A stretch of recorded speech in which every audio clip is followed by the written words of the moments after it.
last week I was on CNN several times. I've gone on CNN for years, and last week the hate just ratcheted up to a level I have not seen before.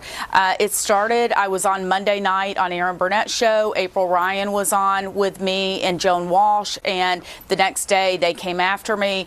Then I was on several times, or a couple more times later in the week, and on Saturday morning I was on, and Victor Blackwell and I had a good spirited debate, and after that, within 10 minutes of getting off the air, I started getting these death threats via email and people calling and leaving voicemails. And it's not just what they're saying, Ainsley, it's the way their voice, the way they're saying it, the hatred in their voice. It's really kind of scary. And I've been in politics for 10 years. I got my start in the Tea Party movement. I'm used to being called names. I've got thick skin. You know, I let it roll off my back, but this has been taken to a whole nother level, and people need to calm down. I have a family, and when my daughter heard this, I mean, it really upset her. It's very scary because it's trying to silence you because they don't agree with you, and they're trying to take it to another level to scare you enough so you don't go on shows and you don't talk about why you support this president. Now, April Ryan, you said, was on the panel with you. She's a CNN contributor. She took to Twitter and she wrote, "You are the hater. Look in the mirror. Folks don't forget this stuff. It is catching up to you, isn't it? Liar." What do you think about that? I just think it's disgraceful. I mean, yes, she's a CNN contributor, but even more than that, she's part of the White House press corps, and I would expect more decorum and tact from somebody that's part of the White House press corps. You have a journalist, or so-called journalist, going after an activist, and I would expect better from her. I will say this: I've been doing, media for the past 9 or 10 years now, and it's always been, Ainsley, that I can go on air and have spirited debates with anybody from the other side of the aisle, and we'll walk off the set and hug each other or talk about our families. We've even gone to dinner before. Right, but the personal attacks were not there. It was about policy. What did you say that made them so mad? I don't know. I mean, it's all about this immigration thing, and I basically believe that, I mean, we are a nation of immigrants, yes, but we're also a nation of laws. And when American citizens have to follow the law, immigrants should follow the laws too, whether you're illegal or legal. I mean, we are a nation of laws, bottom line. And so, but it's this immigration debate, it's gotten way out of control. And now you have this day of unrest that the Women's March is calling for. I mean, look, there are women all across this country, Ainsley, that support this president, and what is happening is they're being silenced because the intimidation and fear tactics from the left. It's really like modern day Mean Girls, and what's happening is there's this war going on between women. Well, let me tell you something. I am not going to back down from supporting my president. And yes, they are trying to silence me, and they want CNN or MSNBC, these other networks, to say, we couldn't get somebody to come on to defend the president or his policies. And I will never back down. I will continue to fight strong because we are going to make America great again. Well, there are a lot of people who do support your beliefs, and we're entitled to have different opinions. Absolutely. We just don't need to be angry about it. I'm reading some of these text messages that you got, and they're just too foul to even read on TV. So I'm sorry that you're getting, Ainsley, all this backlash. Amy. They need a little more God and a little less politics, I believe. Amen, sister. Yes. Okay. Have a great day, Amy. Thank you. It is payback time. Democrats want to block a vote on President Trump's Supreme Court nominee before the midterms because Republicans blocked Obama's pick. But isn't this time around a little different? Newt Gingrich is here to react to that. And one of the top Democrats in Congress just lost his job, but Nancy Pelosi isn't worried. I'm female, I'm progressive, and the rest of what's your problem? They made a choice in one district. So let's not get yourself carried away. She was just getting started.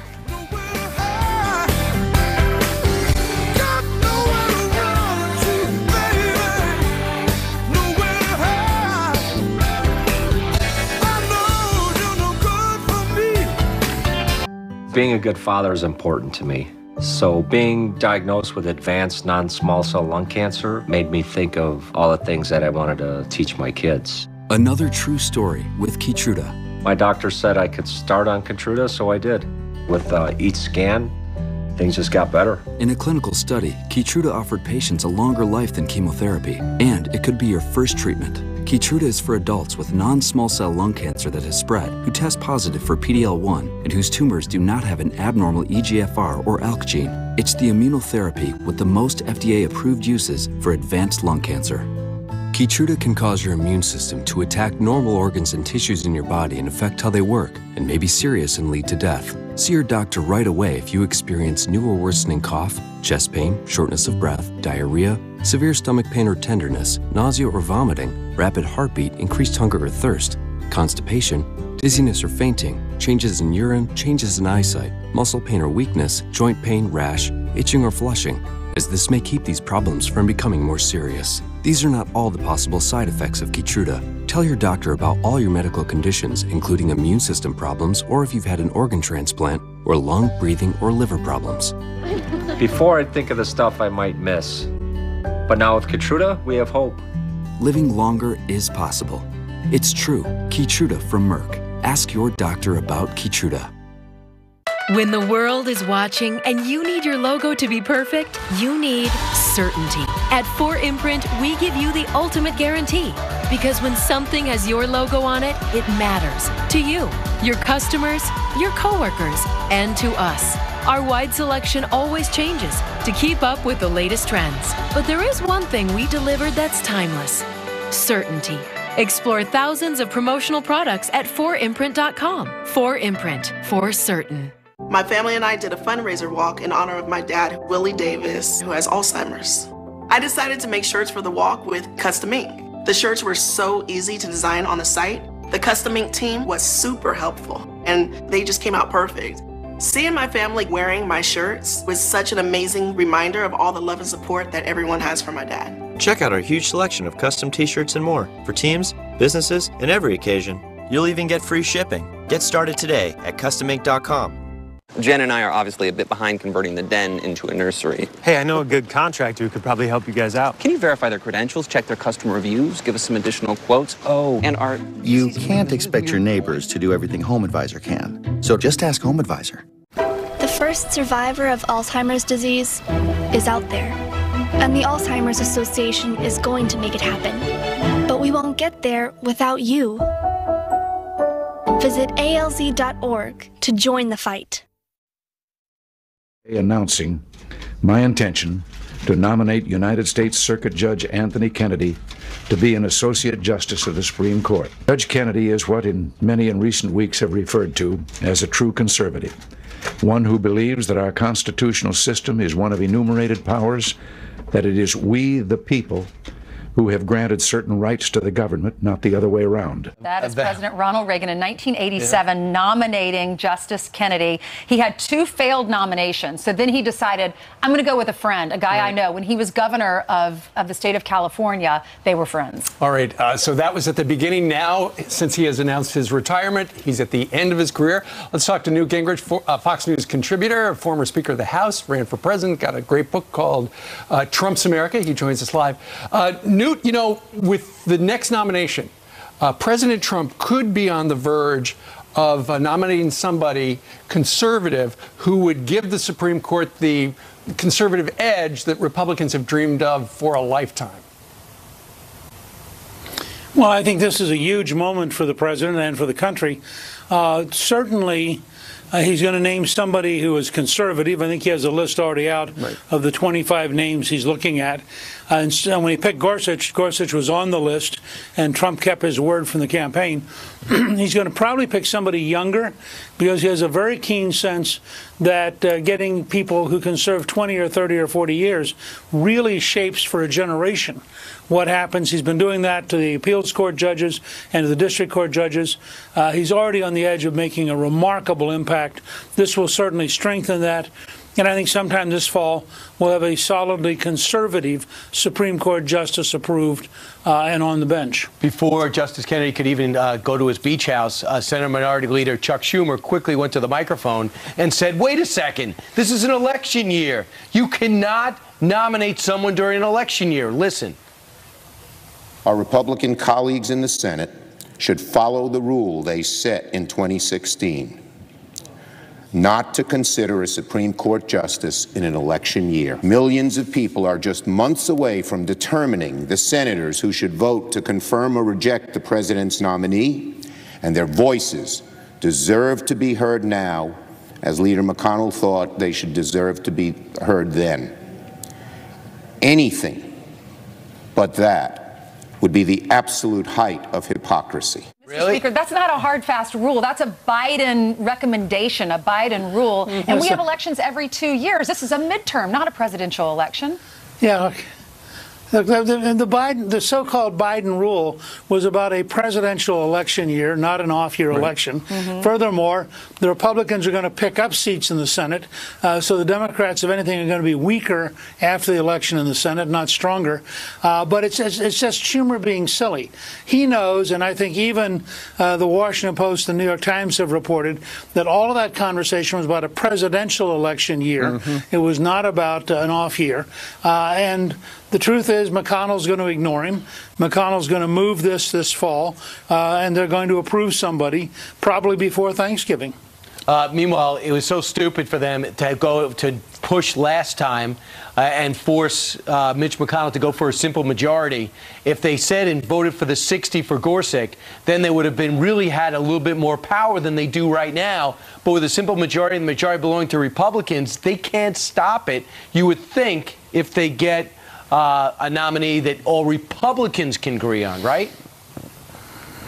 That's right. I mean, and of course, remember, if they pick somebody who has solid credentials, if you're running for re-election in North Dakota or West Virginia or Indiana, you're under enormous pressure as a Democrat in states where Trump got huge majorities. West Virginia. 3 Democrats voted last time for Gorsuch, and I think there's a very likelihood that 2 or 3 Democrats will vote for the nominee this time. Why doesn't the House weigh in? You were former Speaker. Why is it just the Senate? Well, because the Constitution gives the power to advise and consent to the Senate.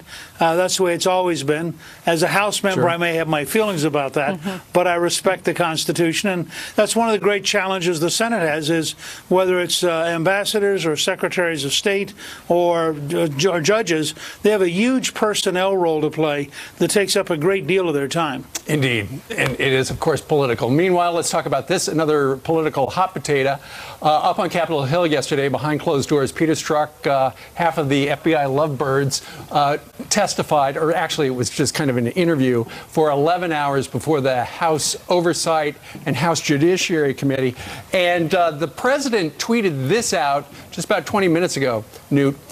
Lover FBI agent Peter Strzok was given poor marks on yesterday's closed-door testimony and, according to most reports, refused to answer many questions. There was no collusion, and the witch hunt, headed by 13 angry Democrats and others who are totally conflicted, is rigged. I talked to one of the people who was in the room and didn't give me any specific testimony, but said that he had when the lawyer did allow him to answer things, he had an answer for everything, and nothing sounded criminal, which you would imagine would be how he would have posed.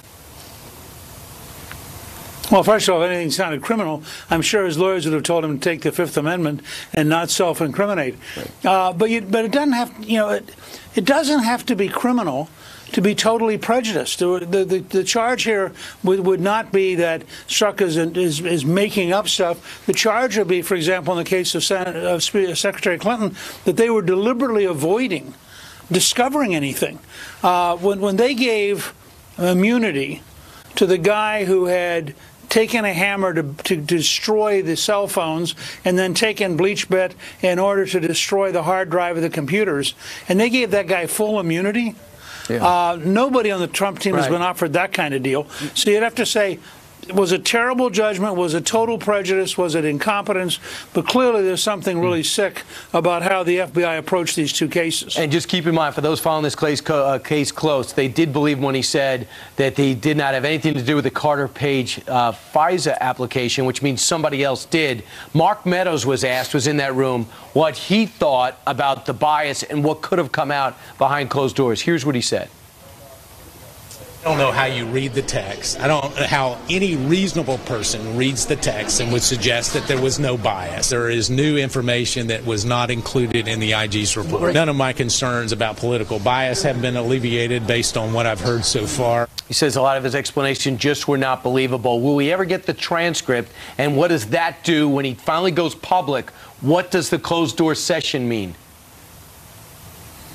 Yeah, I don't understand exactly why there was a closed-door session. It seems to me that the public has the right to know all of this. They ought to publish the transcript. They frankly ought to bring him back under oath and have a formal hearing. I'm not trying to second-guess them. But they say they will. The ultimate reality is, the American people deserve to know whether or not the Justice Department and the FBI had been corrupted. And the American people, not just the Congress, deserve to know who was doing these things and what they were doing. And nothing I've seen so far would lead me to have any belief except that they were remarkably prejudiced and that they were dedicated to Hillary Clinton winning and they were dedicated to stopping Trump if they could. Mm-hmm. And there weren't that many people that were on this investigation team. He was one of, I think, 20, and there's already been proof that 5 or 6 of them had this bias as well. So thank you so much for joining us, Mr. Speaker. Good to be with you. And Trump's America is a bestseller. Not a surprise. Of course. Yeah, go pick it up. All of them are. All right. Congratulations. 18 minutes now before the top of the hour, and Jillian joins us with news from the former speaker. That's right. Good morning. Nancy Pelosi lashing out after a reporter suggests her party make changes after a historic primary win. The Democratic Party is increasingly younger, more female, more diverse, more progressive. Should the Democratic House leadership look that way? Well, I'm female, I'm progressive. What's your problem? They made a choice in one district. So let's not get yourself carried away. The reporter and Pelosi referring to 28-year-old Alexandria Ocasio-Cortez. The Democratic Socialist beat 10-term Congressman Joe Crowley in New York's primary. A business owner is behind bars accused of trying to get a police officer murdered. Houston police say Muhammad was angry at a cop for writing him parking tickets, so he hired a hitman to throw acid in his face. It turns out that person was actually an undercover cop. He ended up deciding that, no, that's not enough. I don't want to just maim this officer. I don't want just to injure this officer. I want him killed because that's the only way that this will go away. Muhammad agreed to pay $2,000 to have the officer killed. Police even staged the death and provided photos as proof. Muhammad faces life in prison. From good boy to hometown hero, a dog is awarded for this fearless pool rescue. We told you about Remus, who saved his best friend Smokey from drowning by helping him out of the water in Arizona. The Mesa Fire Department now recognizing the pup, rewarding him with a bag of biscuits. It's great to see when people save lives, but also dogs can save lives too. He's just kind of embodying what we're trying to teach right now. Oh. Deserves every award and every biscuit that he gets, huh? That was sweet. I remember that video. Yeah. He got a bag of treats. Yep. There you go. All right. Thank you very much. Coming up, Fox News Alert. We now know where the summit between the president and Vladimir Putin is going to be. It's going to be in Finland. What does that signal about the meeting? We've got an expert. Other side of this brief timeout. Today's weather is brought to you by the American Petroleum Institute. Learn more at powerpastimpossible.org. Come fly with me, let's fly away. Come fly with me, let's fly away. Here comes the rain. What's that girl? Flo needs help? Take me to her!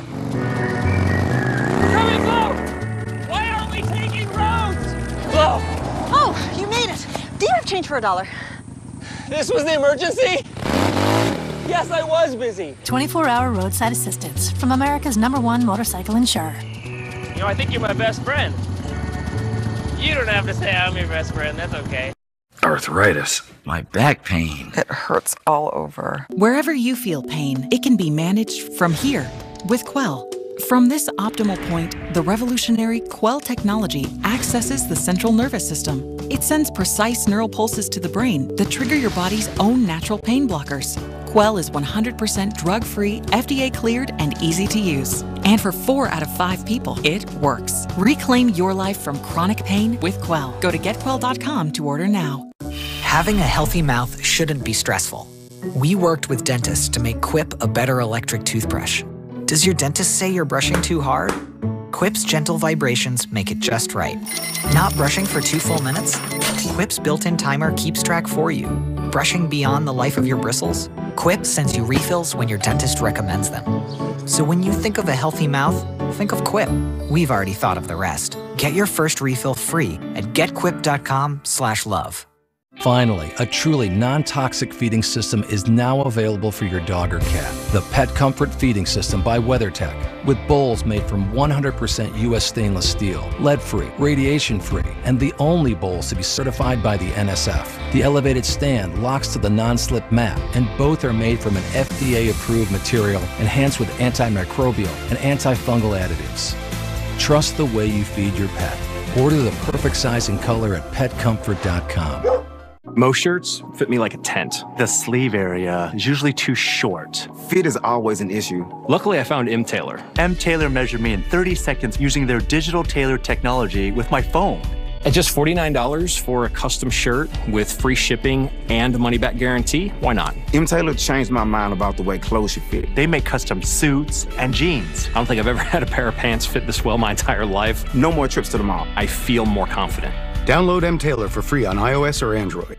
If you've been turned down for a mortgage because of credit or tax return issues, Cash Calm Mortgage now has credit and income-solving mortgages for people like you. Just call 855-890-CASH and we'll work with you to find a solution to your mortgage issues. Fox News alert. We now know the highly anticipated summit between our president and Russia's Vladimir Putin will happen in Helsinki, Finland. The rest of the meeting details expected to be announced a little later on today.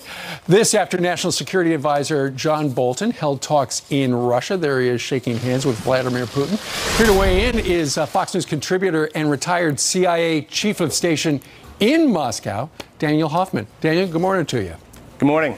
Okay, so the United States obviously always likes to keep track of what the other superpowers and big powers around the world are doing. What's the most important thing that they could work out between Putin and Trump? Well, I think there's a lot of issues of mutual interest for us. Certainly counterterrorism, counterproliferation, working together on organized crime. But maybe the key issue for us in terms of our strategy, our national security strategy, is arms control. The START treaty expires in February 2021, and we need to work, I think, with the Russians to determine whether there's mutual interest in extending it. There are other issues like North Korea and Syria, which also figure prominently. And the backdrop to all of this is Russia's ongoing nefarious espionage, both human espionage and cyber, directed against our country.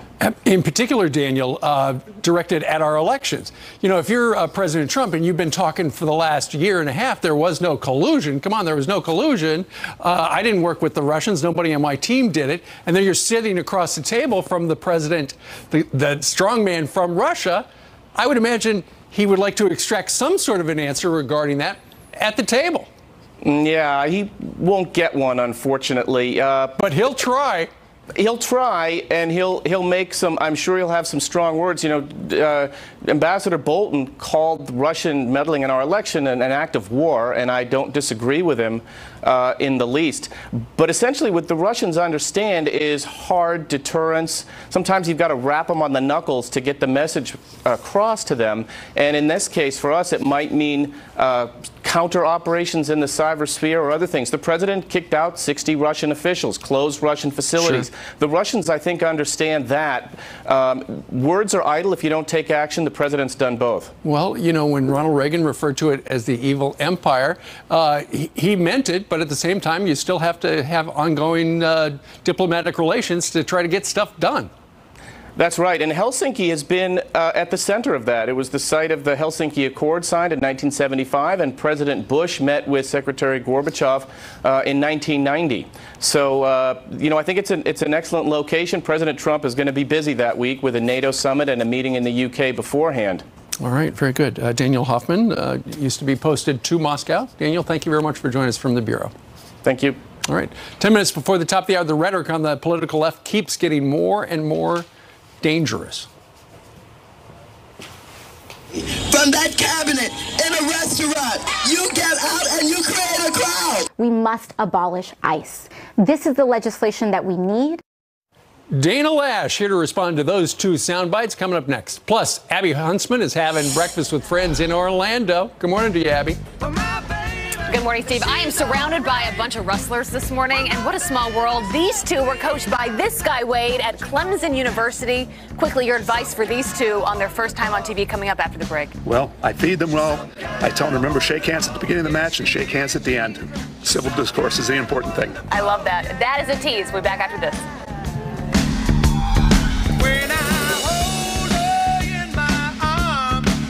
This program is brought to you by All Day, All Night Protection from Frequent Heartburn with Nexium 24HR. Before Nexium 24-Hour, Mark could only imagine a peaceful night's sleep without frequent heartburn waking him up. Now, that dream is a reality.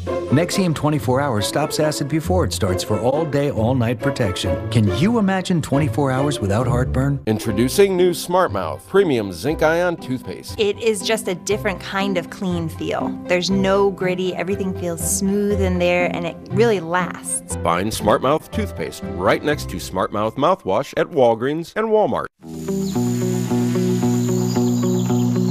Long summer days. Full line of quick solutions.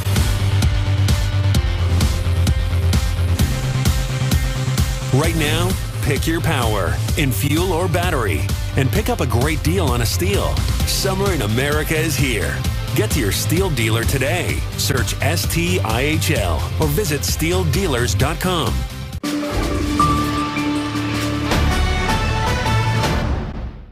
You begin as one. One person, one commitment.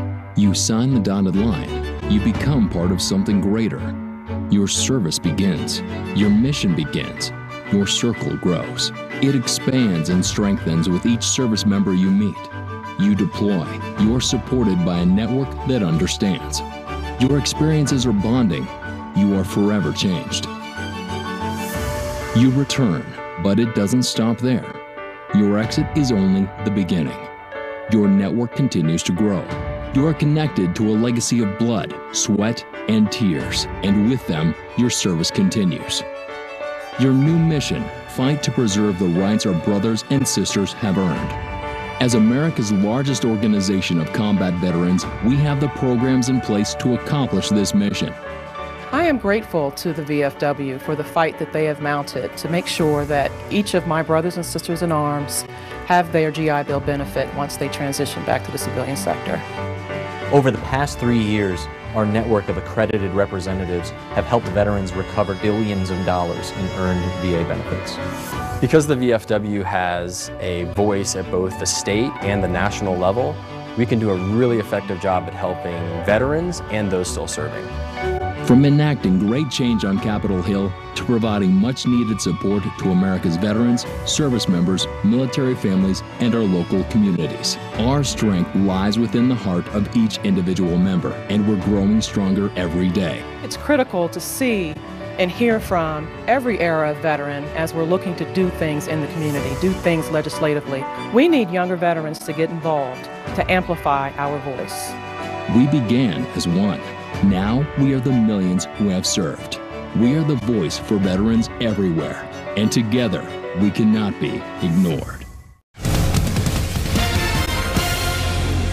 Well, tonight, here on the Fox News Channel at 6:30, we're going to have a big debate between the two Republican candidates for governor. That's right. So Abby Huntsman is down in the Orlando area at the Village Inn, interviewing our friends down there and having breakfast with them, Brian. Abby, what's going on? Please tell us what they're thinking. We are.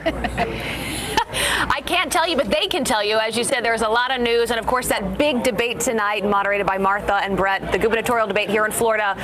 We have Wade, who's the coach of these two, so he's here supervising. But, Bob, let's go to you first on the debate. What do you want to hear tonight from the candidates running for governor? Well, I want to hear, that we have a governor that is kind of following the footsteps of Governor Scott. You know, he'd been really active in the last 8 years bringing jobs into the state of Florida. Everybody was wanting to move to the South, and Florida's a great place to be. It is. It's a beautiful place to be. Pretty muggy right now, but I still love Florida. Ken, so the other big news today that came out yesterday, Justice Kennedy retiring. You are a Democrat from Rhode Island, but you voted for President Trump. Absolutely. How big of a deal is this Supreme Court news? No, I think it's great. I think that President Trump's doing a great job, and I think the fact that he has the opportunity to do this for us is going to help us, you know, today and in the future. He's doing just great. So as a Democrat who voted for President Trump in Rhode Island, are you able to talk to your friends about politics? How does that go? No, not really. I can't really tell a lot of people, but I'm sure a lot of people are going to go know now. So it might not be welcome back. You may not. Orlando's a pretty good place, though. Yeah, it's okay. But we were talking earlier, you say there's still so many great people in this country, and that gives you hope. There's great people. I think at the end of the day that the good rises to the top, and hopefully they come back and they support our president, they support Mr. Trump, and I think that I'm hoping that he stays in this job. Keeps going. Joey, how do you feel about things right now? I agree. You were saying this is the first time you guys have been able to be on different political aisles and talk. Yes, I agree. We need a Trump in there. We needed a businessman to run this country the way it needs to be run.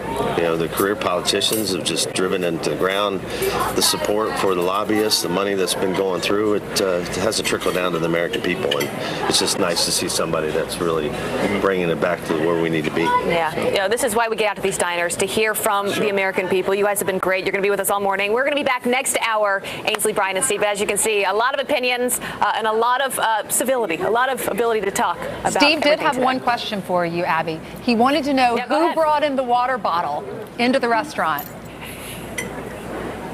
I think they have water in the restaurant, Abby. All right, thank you very much. Actually, they gave it to me from within the restaurant. Abby, thanks so much. Supreme Court Justice, the pick the president's got to make. Who will it be? We might know, and we might tell you. From the beginning, Wells Fargo has supported community organizations like United Way, nonprofits like the American Red Cross, and our nation's veterans. We knew helping our communities was important then, and we know it's even more important today. So we're stepping up to volunteer more and donate over $1 million every day so our communities can be even stronger. It's a new day at Wells Fargo, but it's a lot like our first day. Okay, so my mom washes the dishes before she puts them in the dishwasher. And if they come out gross, she washes them again. So what does the dishwasher do? New Cascade Platinum lets your dishwasher be the dishwasher. These new action packs unleash 3 different cleaning agents that dissolve food, lift it off, and rinse it away the first time. Wow, that's clean. And less work for my mom. New Cascade Platinum. Nothing cleans better. Guys, is this you? Busting out of your pants? Out of shape? No energy or drive? Then you need Nutrisystem for men. I'm Chris, and I lost 120 pounds on Nutrisystem. I'm Essex, and I lost 43 pounds on Nutrisystem. Lose up to 18 pounds and 8 inches overall in your first month. Money back guarantee. Real guys, real results. Put down the wings, pick up the phone, and get with the program today. Order your 28-day plan now and save 40% off every program. That's 40% off breakfast, lunches, dinners, and snacks. For a limited time, save 40%. Plus, get 1 week of all new NutriPro shakes, packed with 20 grams of protein to help shrink your gut, free. The food was delicious. I love the food. Pasta, pizza, so good. Plus, we'll throw in FedEx shipping free. It was perfect for guys like me who don't like to cook. Lose up to 18 pounds and 8 inches overall in your first month. It's simple. You eat the food, you lose the weight. Go online or call 877-372-THIN and get free shakes plus 40% off every program. With TripAdvisor, finding your perfect hotel at the lowest price is as easy as dates, deals, done. Simply enter your destination and dates and see all the hotels for your stay.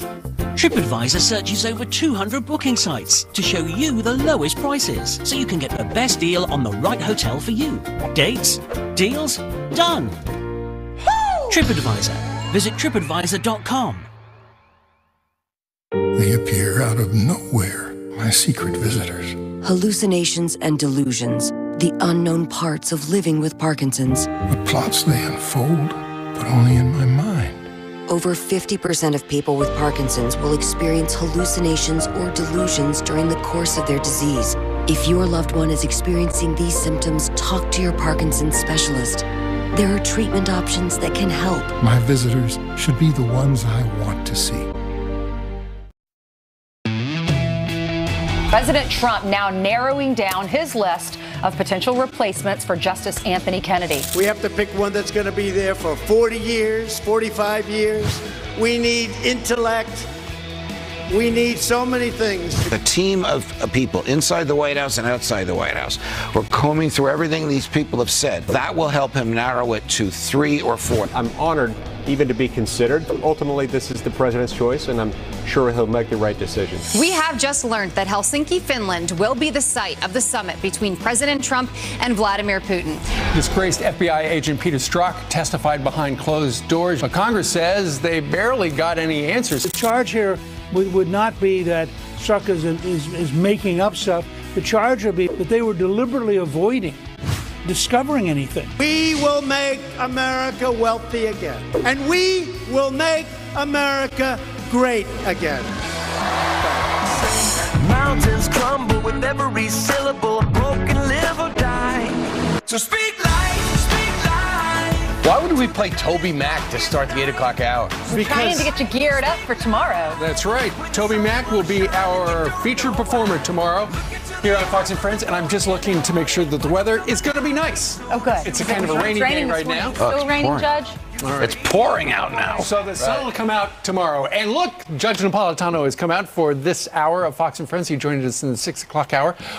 Where do we start this morning regarding the replacement of Anthony Kennedy on the Supreme Court? The starting point is the list that the president published several times and to which he personally added in the past 3 or 4 months, not knowing Justice Kennedy. 5 more people, right? Correct. And I got to tell you something about Justice Kennedy. This was the perfect gentlemanly thing to do, because that is to tell the president first, tell him personally, and to do it on the last day of the term. This gives the president and the Senate the maximum time available. If he had done this in the middle of the summer, if he had done this in September, it wouldn't have given them enough time to choose the nominee and to get the person. He's doing him a favor. And he's doing it with grace and poise. We start with that list. Everyone on that list is having their backgrounds and everything they've written as a judge. Not everybody on the list is a judge. They all are, except for Senator Lee. Mike Lee. And Judge, how many of the people on that list would Democrats agree would be a great jurist? Because most of them have already been confirmed by Democrats once. They are all excellent jurists, but you've thrown me a curveball by saying, would Democrats agree? I don't think the Democrats would accept anybody on that list for the one issue, which is abortion. They're all pro-life? Now, just because that person is pro-life doesn't mean that they will have the opportunity to vote to repeal Roe versus Wade, because the case has got to get there. That it would come in such a manner that they could vote. That also doesn't mean that there are 5 votes to repeal it because of this legacy attitude that the Chief Justice has about not wanting to change rules and procedures that people have relied on. What's your message to the people watching there are so many Democrats all over the media yesterday that were saying, or liberal media saying, that they're worried that abortion will become illegal if a pro-lifer gets this spot, right, that they would overturn it. And also in 2015, Justice Kennedy even ruled that banning same-sex marriage was unconstitutional. So you have people that are concerned about both those. Can they bring them back up? Justice Kennedy was a conservative Republican, but the hero to the LGBTQ community.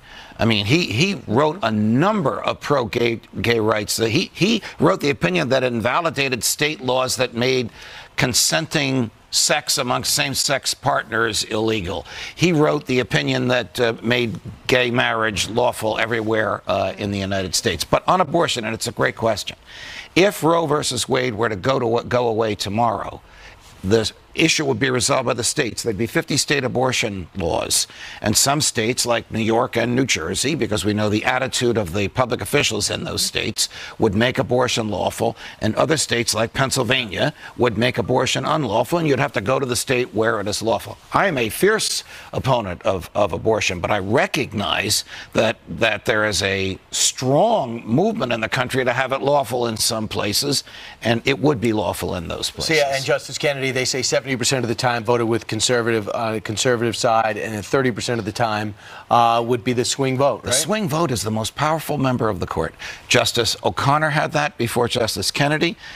After Justice Kennedy, prediction, the Chief Justice will have it. But no one says, hey, I'm the swing vote. It just happens, Correct. Right? If someone walks in and says, hey, I'm the swing vote, get out of here. Here's Senator Go back to law school. Is Senator Mike Lee going to be the next Anthony Kennedy? We asked him. I'm someone who's been watching the Supreme Court since I was 10 years old. I'm honored even to be considered for something like this. Ultimately, this is the president's choice, and I'm sure he'll make the right decision. He and I don't see eye to eye on every issue, but on the whole, I've supported his efforts to restore federalism, to restore separation of powers. I think he and I see eye to eye on most things when it comes to the Supreme Court of the United States. Is he a contender? Talking about the president of the United Yes, States. I believe he's a serious contender, and I'll tell you why. Here's an odd phrase: judicial humility, not personal humility, judicial humility, the recognition that it is the job of the president and the Congress to set public policy and not the judiciary, right. That the judiciary is third in the Constitution after the Congress and the president for a reason. Senator Lee personifies that. It doesn't sound like he is on the short list. There have been, it seems like every network's got a different short list of 5 or 6 people. The president last night in Fargo was talking about how he would like to see somebody on the bench who could be there for 30 or 40 years. So we're going to include the ages of some of these on the short list we've heard of. Amy Coney Barrett of Indiana is 46 years old. Amol Thapar of Kentucky is 49 years old. Yeah. And then Joan Larson of Michigan is 49 years old. Raymond, is it Ketledge of Michigan is 51 years old. And Thomas Hardiman's in Pennsylvania. He's 18. I'm only kidding. Well, Brett Kavanaugh is 53, looks 18. So I'm just saying they all are? Every single one of them, Roman Catholic and pro-life. Now, the Democrats are going to go berserk over this, and that's going to be an issue for Senator Murkowski, Republican of Alaska, Senator Collins, Republican of Maine, but it may bring in Joe Manchin, and I believe is Catholic, and a few other moderate to conservative Democrats. There's an online predictive site. It's called predictit.org. Right now, they've got Brett Kavanaugh as the front runner at 34%, and they've got Thomas Hardiman, who had been the runner-up last time, at 16%. Would you please tell the president that I'm 26? Absolutely. Ben Shapiro said that last night. He said he went to Harvard Law School, and Ben how old Shapiro is is he in his 30s? the perfect age. He would literally serve for 50 years. He's 34. He could serve like 60 years. Steve, I think Kreskin has Judge Janine getting the spot. You know what? I saw her name on the front of the Daily News. Well, he did say the candidate or the nominee is going to come from his list of 25. Right. Yes. All right, so let's talk about a major decision. Was the headline for a while yesterday about public unions. It was a 5-4 decision, and the Janus decision went to management. And management now cannot force you. Are now forced to pay union dues. You're also in not public you don't have to situations. join. You're also not forced to join the union, and you don't have to opt out. If you read the Illinois statute, the statute says you are presumed to be a member of the union. If you want to get out, you got to do this, this, this, this, and this. You'd have to be a lawyer to understand the 5 thises. Justice Alito said, forget about it. They want you in the union, you have to affirmatively join the union. Right. And if you don't do that, you're not in, and they can't take the dues from you. Because the freedom to associate, guaranteed in the First Amendment, is also the freedom not to associate. And this guy didn't even... It's pretty basic. And this guy says, hey, I'm not going to be in the union. They go, yeah, we're still charging you dues. So that's what Brett, he's not anti-union. And the state of Illinois allowed the union to take his dues from him. That's so surprising. To take the money from him before he even got So it. clear you're Italian, by the way you use your hands. And this is, we're not talking about private unions. These are just people who are employed at the state level. Just public sector unions. any government. Including teachers' unions. They say that 1/3 of the members of the teachers' unions could drop out, which means a lot less money for the big union. Well, the reason the Democrats are so upset about this decision is it really waters down the political influence of unions because their membership will shrink. Think about it. If you're forced to join, if the state says you have to join, you're going to join. But if they have to offer you something to induce you to join, what are they going to offer you? And ultimately, this became a question of your First Amendment rights, because Mark Janus said, look, I don't want to do it.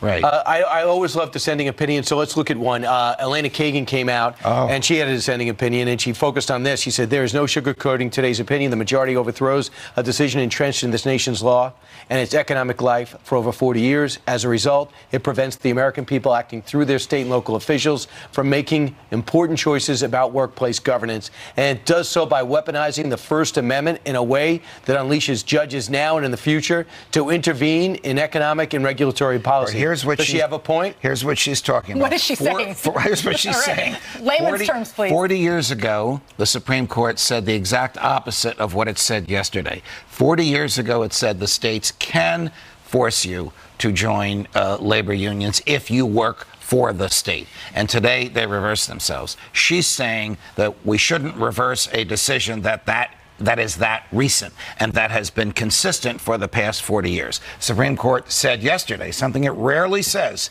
in fairness to her. Right. It was wrong 40 years ago and it's wrong today, and we're correcting it. All right. Exit question. When do we hear the name of the president's nominee? Sooner than we think. Not before the 4th of July, but early in July. How do you know what I'm thinking? All right. All right. Judge, thank you very Brian, much. I know you like a book. Yes. How do you know? And how do you know he's Italian, Brian? Napolitano? Jillian has some breaking news. Where is Jillian? I'm over here. Beautiful Jillian. Good morning. Okay, so we have some breaking news. We have a location and now we have a date. So let's get to this Fox News alert. We now know President Trump and Vladimir Putin will hold their summit in Helsinki, Finland on July 16th. That's a Monday. The announcement follows National Security Advisor John Bolton's talks with the Russian president in Moscow. It will take several weeks to prepare for that meeting. A bill aimed at fixing the border crisis could come to the Senate floor as early as today. It would reinforce the president's executive order ending illegal families from being separated and add more than 200 immigration judges. This as Homeland Security formally asks the Pentagon to house 12,000 more migrant family members, bringing the total to 32,000. Meantime, the First Lady heads back to the southern border today to visit immigration centers. The FBI director and deputy attorney general taking the hot seat on Capitol Hill today. Christopher Wray and Rod Rosenstein testifying before the House Judiciary Committee on the newly released Inspector General's report. They're expected to be questioned over the handling of the investigations into Russian collusion and Hillary Clinton's emails. Joe Jackson, the patriarch of one of America's biggest music families, has died. Tributes pouring in for the famous manager as loved ones honor his legacy. His granddaughter, Paris Jackson, posting this heartbreaking picture showing the final moments spent with her grandfather. Paris calling him the strongest man she knows. The 89-year-old died after a battle with pancreatic cancer. Let's look at your headlines. I'll send it to you. He made them all so famous and lots of money. All right. And other stuff. 12 minutes now after the hour, Alan Dershowitz says the president's Supreme Court nominee will shift the court further to the right. The professor is next. And guess who's back? Barack Obama, ready to return to the spotlight. How? Stay tuned.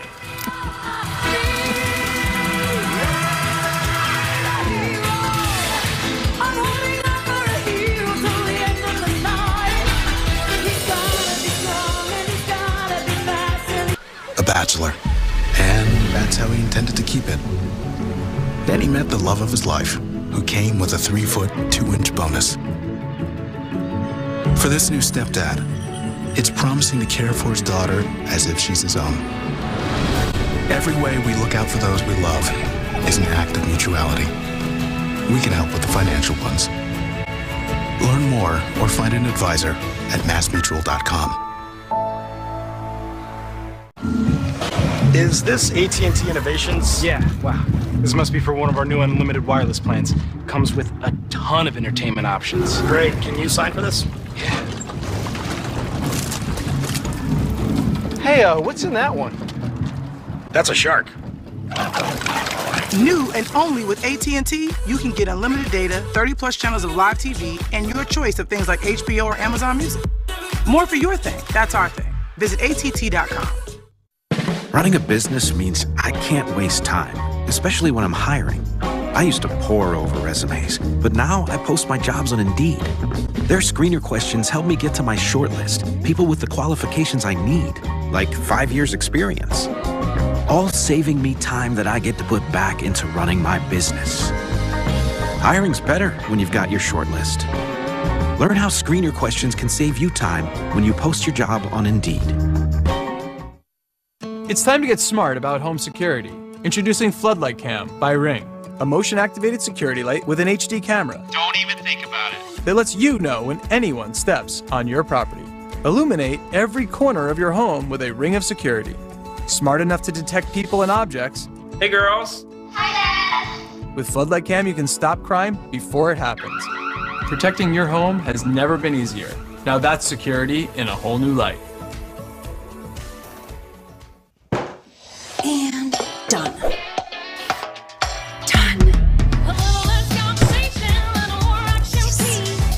Someone order a bunk bed? Oh, so you're coming this weekend?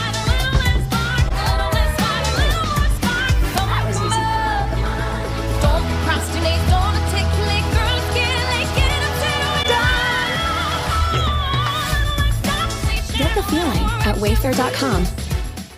My NP spends a lot of time with me and gives me a lot of attention, which led to my diagnosis. She initiated tests and found out what was wrong. She's treated both my children since they were born. I feel like my NP cares about me as a person and not just if I'm sick or not. And I really love my nurse practitioner because we have such a strong connection. I know that whenever I call, she'll be there for me. My name is Molly and we choose NPs. Consider an NP. When patients choose, patients win. There's little rest for a single dad, and back pain made it hard to sleep and get up on time. Then I found Aleve PM. The only one to combine a safe sleep aid plus the 12-hour pain-relieving strength of Aleve. I'm back. Aleve PM for a better AM. If you've been turned down for a mortgage because of credit or tax return issues, Cash Call Mortgage now has credit and income-solving mortgages for people like you. Just call 855-890-CASH and we'll work with you to find a solution to your mortgage issues. Fox News Channel on Sirius XM. Your favorite shows on Channel 114. Plus, every story, every 15 minutes. Fox News headlines 24/7 at Channel 115. Wow, exciting morning here. A Fox News alert. President Trump eyeing candidates to replace that man, Justice Kennedy, his second Supreme Court nominee in under 2 years. That's right. Our next guest now predicting this will ultimately move the Supreme Court even further to the right. Here to explain from his house, Harvard Law professor and constitutional expert Alan Dershowitz. Alan, could you give us a little historical perspective? Everybody's talking about how this next name that Trump puts out there could tilt the court toward the conservatives, kind of stacking it that nobody's seen in decades. Is it written anywhere that you've got to have a balanced between progressives and liberals and conservatives on any court? No, of course not. The framers of the Constitution intended the Supreme Court to be an elitist check and balance on the excesses of democracy as represented by the popular branches of government, the House of Representatives, the Senate, and the President. The key to the future are two ancient Latin words, stare decisis, which means let old past decisions stand. The president's going to nominate a conservative, but there are two kinds of conservatives. There are conservatives who really, really respect past precedent and don't want to overrule them. And then there are conservatives who say, look, I didn't take an oath to past precedents. I took an oath to my interpretation of the Constitution. Right. And if it was wrong 30 years ago or 50 years ago, it's wrong today. And so the key question is whether the president's going to be looking for a kind of freewheeling conservative or a stare decisis conservative who represents kind of adherence to the past. Now, look, precedent and stare decisis is a wonderful thing. Everybody loves it when it helps them, and everybody hates it when it doesn't help them. For example, in order to get gay rights, we had to overrule a prior decision against gay rights. In order to get desegregated schools, we had to overrule Plessy versus Ferguson. Just the other day, the Supreme Court overruled finally the detention of 110,000 Japanese Americans. Liberals applauded those decisions. But if Roe versus Wade were to be overruled, liberals would be appalled by that decision. Right. So let's switch gears to another area of your expertise, and this is investigation into Russian meddling, and specifically Hillary Clinton's emails. Peter Strzok finally sat behind closed doors with this House committee, and we understand that some of his explanations, according to Republicans, were implausible. Others, he would continually refer to his lawyer. Why would he go behind closed doors, not take immunity, and not answer all questions? Well, I understand why he doesn't want to go behind closed doors, why he wants to go behind closed doors. He can't explain in a reasonable way why he promised his friend he was going to stop the election. That sounds like collusion. That sounds like interference by the FBI in an election. He can't explain that. And when you try to assess the credibility of someone, and the American public has the right to assess his credibility, you have to see him. You have to see his facial expressions. You have to see how many times he turns to his lawyer. You have to see whether it looks like he's making up a story to satisfy the American public. So we have a right to see him. His hearing should be open. If he has anything that's national security, okay, you put that behind closed doors. But explaining what he meant by an insurance policy to prevent the election of a president is something the public has the right to do. Look, I try to stop the election of President Trump by voting against him and by campaigning and contributing to Hillary Clinton. That's legitimate. That's the American way. But the head of an investigation of the FBI can't be trying to stop the election of a president. And he wasn't the only one in that investigation that had bias. Thank you so much, Professor, for joining us. My pleasure. Thank you. You're welcome. He's a good teacher. Right. Meanwhile, the rhetoric on the left ratcheting up. The President of the United States of America has advocated violence. I think we need to abolish ICE. That seems really clear. We must abolish ICE. It's one of life's most basic needs. So why do nearly 800 million people suffer from a lack of clean water? That's completely unacceptable to me. I'm Manny Singh, President of Koch Membrane Systems, and we are working to help solve this global challenge. In places like Sao Paulo, Brazil, we've provided the technology to filter and purify the city's water supply, so nobody has to go thirsty.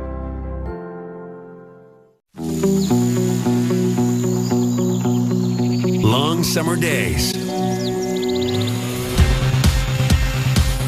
Full line of quick solutions.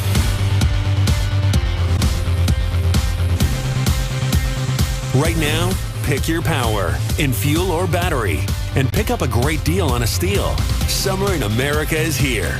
Get to your Stihl dealer today. Search STIHL or visit StihlDealers.com.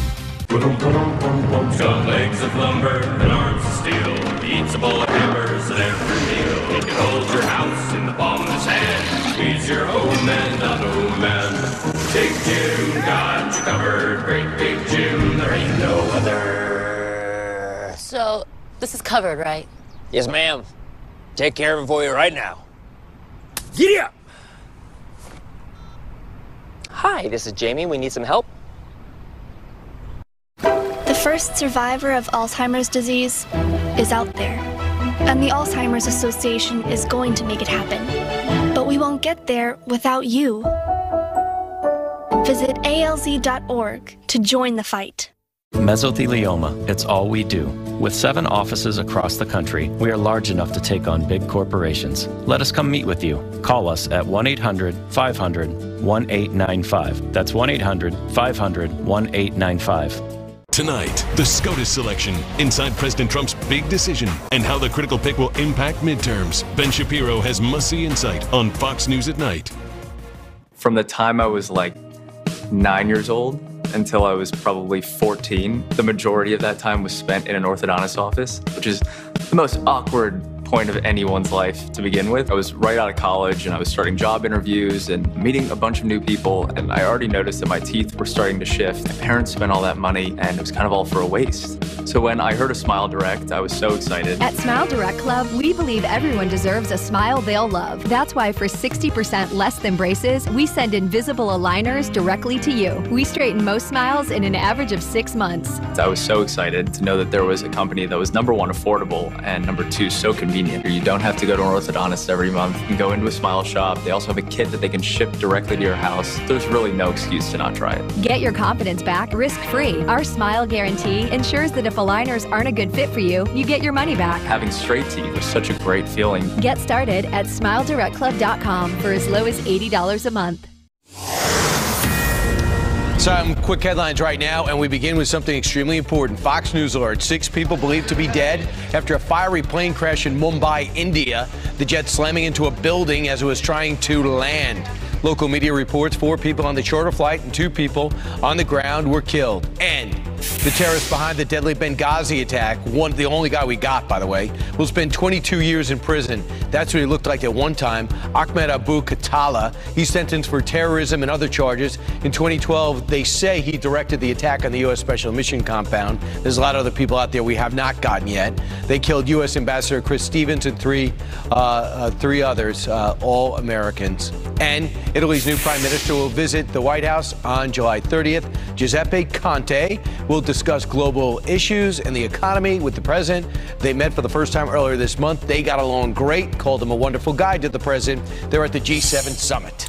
It ended good with Italy. Everybody else was the problem. All right. And meanwhile, left-wing rhetoric is hitting its boiling point. If you see anybody from that cabinet in a restaurant, you get out and you create a crowd. We must abolish ICE. This is the legislation that we need. Are these new messages of the Democratic Party? Here to weigh in on this is nationally syndicated radio talk show host Dana Lash. Good morning to you, Dana. Is this the direction of the? Good morning, is this the message everyone. that they want to use for the midterms?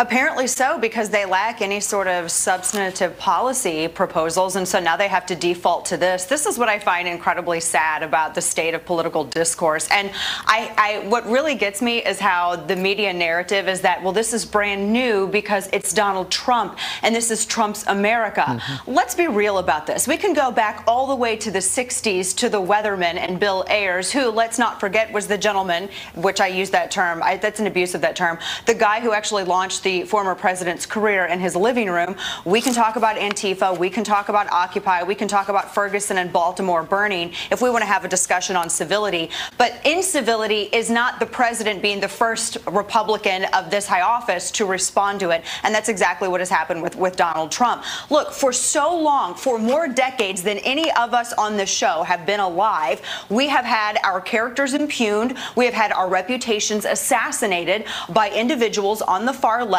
who have no better way to respond to policy disputes than with violence, than with incendiary rhetoric, and everything that we're seeing now with Democrats. This is what they're doing when they realize that they're losing midterms. That blue wave that we hear so much about isn't a blue wave over Republicans. It's a blue wave within the Democrat Party, within the incendiary rhetoric of the very far socialist left, the Bernie bros, the whole, the individual that you just showed, the girl who, the 28-year-old who won that primary, the full-on socialist. Those individuals are the ones who are taking over the Democrat Party. That is their message. Their message is crumbs. Their message is let's abolish ICE. Their message is let's target Donald Trump Jr.'s kids and Brian Mast's kids. Let's target Steve Scalise and everyone else if we disagree on policy. That's what we've seen in the past several years. And responding to that incivility with rhetoric, that's not, if we're going to have a discussion of civility, let's look at what they've done. So you're saying that essentially this young newcomer, somebody who had been a community organizer for Bernie Sanders,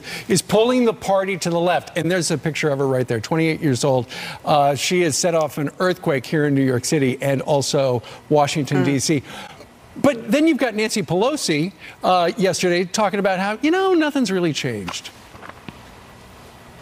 Yeah, I think that newcomer is kind of riding in Bernie Sanders' wake a little bit. And I think it's not just her. I think that there are a number of candidates who are socialist around the country that are actually starting to gain ground in the Democrat Party. And for so long, people like Nancy Pelosi and Chuck Schumer, they really enjoyed and benefited from the rhetoric of these far left individuals. Those were the people who would go out and whip up emotions when there wasn't anything real that they could offer in terms of policy, while Trump and Republicans were talking about jobs and trade and health care. These individuals were out there telling people what bathrooms to use and screaming about in Russia and everything else, none of which has come to fruition, by the way. And so Chuck Schumer and Nancy Pelosi, they really enjoyed that emotional, that whipping of emotions so that they could get people to go out and vote. But now it's actually gotten away from them. I mean, Chuck Schumer had to kind of walk Maxine Waters back with his recent remarks. They've lost control of their party. There's chaos in the Democrat Party. The media doesn't want to talk about it because they're too busy trying to drive a wedge between voters and the administration. I mean, to be 28 years old, run that type of race. I read her background. Very impressive, very smart. I think I give her all the credit in the world. It kind of scares. Well, it's easy when the opponent doesn't show up. Well, I'm just talking about through our whole life, just by what I've read and what I've heard. But I will say this: it scares me that socialism is gaining ground in the country. Politics aside, it doesn't work. Yeah. But thanks, Dana. Bernie Sanders said that what they believed is now becoming mainstream. Yeah, free college, free money, free jobs, free housing. Not in capitalism. Thanks, Dana. Meanwhile, straight ahead, more in the breaking news out of Washington. The summit is set. Get this. President Trump, Vladimir Putin, they'll meet July 16th, right after the NATO summit. It'll be in Helsinki, Finland. Make your reservations now. Senator Ted Cruz here to react. And did you miss him? Barack Obama is stepping back into the spotlight. We got something they don't. A fire burning deep in our bones. Smoke air when we're away on fire. I visualize travel rewards. I receive travel rewards. Going new places. Oh, going out for a bite. Going anytime. Rewarded. Learn more at theexplorercar.com. What's this dealer preparation fee? This just is not what we talked about.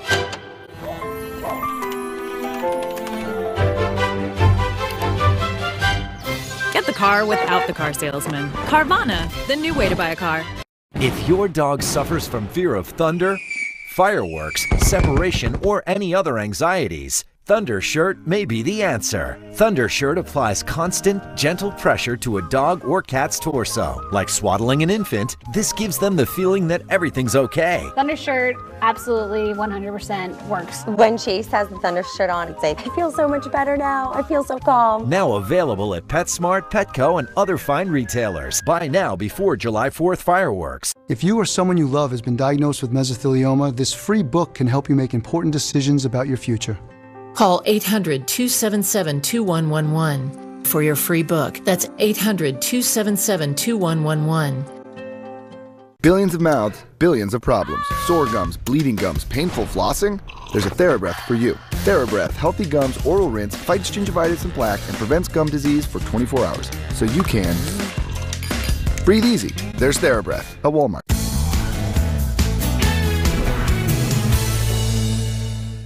I have type 2 diabetes. I'm trying to manage my A1C. Then I learned type 2 diabetes puts me at greater risk for heart attack or stroke. Can one medicine help treat both blood sugar and cardiovascular risk? I asked my doctor. She told me about non-insulin Victoza.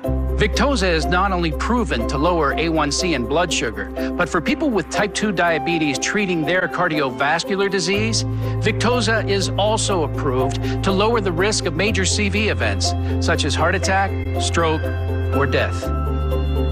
While not for weight loss, Victoza may help you lose some weight. Victoza is not for people with type 1 diabetes or diabetic ketoacidosis. Do not take Victoza if you have a personal or family history of medullary thyroid cancer, multiple endocrine neoplasia syndrome type 2, or if you are allergic to Victoza or any of its ingredients. Stop taking Victoza and get medical help right away if you get a lump or swelling in your neck or symptoms of a serious allergic reaction such as rash, swelling, difficulty breathing or swallowing. Serious side effects may happen, including pancreatitis. So stop taking Victoza and call your doctor right away if you you have severe pain in your stomach area. Tell your doctor your medical history. Gallbladder problems have happened in some people. Tell your doctor right away if you get symptoms. Taking Victoza with the sulfonylurea or insulin may cause low blood sugar. Common side effects are nausea, diarrhea, vomiting, decreased appetite, indigestion, and constipation. Side effects can lead to dehydration, which may cause kidney problems. Change the course of your treatment.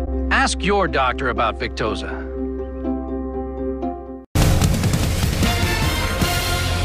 Abby Huntsman, we've dispatched her to Orlando. Not this time to go to Disney and Universal. We changed her itinerary and we pushed her over to the Village Inn in Orlando. Hey, Abby. Good morning, guys. Yeah, we're talking about politics, but of course we're here. There's the big debate tonight. Martha and Brett are moderating the gubernatorial debate here in Florida with the top Republican candidate. Sean, let's start with you. You are a roller coaster technician. Of course, we're right near Disney World. Yeah. You're going to be DVRing the debate because you're going to be working tonight. But what are you hoping to hear? I'm hoping to hear some good conservative values. I want to hear border. I want to hear more money in my pocket from, I like the tax savings. I just want a lot of good conservative values in Florida. Yeah, so it just broke from the White House. There is going to be a summit between President Trump and Vladimir Putin July 16th. What do you make of that? I think it's great. We need to have some more dialogue with countries like Russia, and it's a great thing we had with North Korea. But dialogue is a great thing. I think it's a positive step. Yes. Steve, what do you think about that? I think anytime we can improve communication with our neighboring world leaders, that's a positive thing. And isolationism doesn't work. Mm-hmm. And I think we always need to reach out and share ideas and find common ground. What do you make of where we are right now in this country? I like what's going on right now. We're seeing some great growth, a lot of jobs. I'm in the construction business, development business. How's it going? It's going fantastic. We got a lot of people working, and I think everyone's doing well. It's great. Michelle is the wife of the owner of Village Inn, and you've got your own political views. How do you feel about where we are right now? In the country, I think I think the country's headed in the right direction, but I think there's a lot of division, and it's sometimes a little frightening. It's a shame. What do you think needs to be done to make it better? You have to really change people's hearts and minds. Yeah. You can't legislate it. So, a lot of the civility issues, and you have to really go for people's hearts and minds. And people need to understand, if you want change, it's got to vote. Mm-hmm. What's your name? My name's Tom Campbell. Tom, are you from Florida? Yes. Are you going to watch the debate tonight? Possibly. Yeah. What are you looking for? What are you looking for here in the state of Florida, but also just as a country? What are you hoping that we need more of? Pretty much nailed it. Communication, and if everybody can understand what the idea is, mm-hmm. The goal that everybody's trying to gain, everybody can get together and communicate that, it'll be a lot better. It starts with having a conversation, right? Yes, yeah, it all starts with having a conversation. Getting people to the table, which yes. is exactly what we're doing here this morning, and which is why we love coming out and talking to you guys, the American people, and we need to hear more of your voices. So thank you guys for joining us this morning. Obviously, a lot of news going on this morning, guys. We just barely scratched the surface, but we will keep talking here at the Village in Orlando, Florida. Back to you. Yeah, great job, Abby. Thank you, All Abby. right. Okay, so make sure you do watch the debate. It's going to be hosted by Brett Baier and Martha MacCallum tonight at 6:30 right here on the Fox News Channel. Keep in mind, the last time they did it in West Virginia, the guy who had been in last place after the debate zoomed to first place. What's going to happen? Tune in tonight. Big race down there in Florida. Meantime, we're going to hand it over to Jillian, who has some more headlines for us. That's right, following a number of stories this morning. So let's go ahead and get you caught up on this. Today, former President Barack Obama will headline his first DNC fundraiser of 2018. Tickets for the high-rolling gala dinner start at $2,700 a person. It comes as a new poll reveals Democrats' top picks to unseat President Donald Trump in 2020. No new faces here, though. Joe Biden, Hillary Clinton, and Bernie Sanders rounding out the top three in the Harvard survey. Police find a missing toddler in the middle of the woods. The dramatic moments all caught on body camera. It's a child. That's a child. We got a child. Where is she? Where is she? The child has been located. Lord, I love you. Thank you. Oh, wow. Rescue crews searched 6 hours before they found 2-year-old Camilla Vicks in Georgia. She wasn't seriously hurt. Police now trying to figure out exactly how she went missing. Her mother is in the hospital. A Good Samaritan takes down a violent homeless man with a flying kick. Look, did you see that? The shocking moments caught on camera in Los Angeles. The hero jumping into action after he saw the homeless man hit another person in the face with a piece of plywood completely unprovoked. Several other men helped chase the suspect down before handing him over to police. The man who was attacked had to be hospitalized. Wow. So Yankees outfielder Aaron Judge makes a fan's dream come true with a game of catch.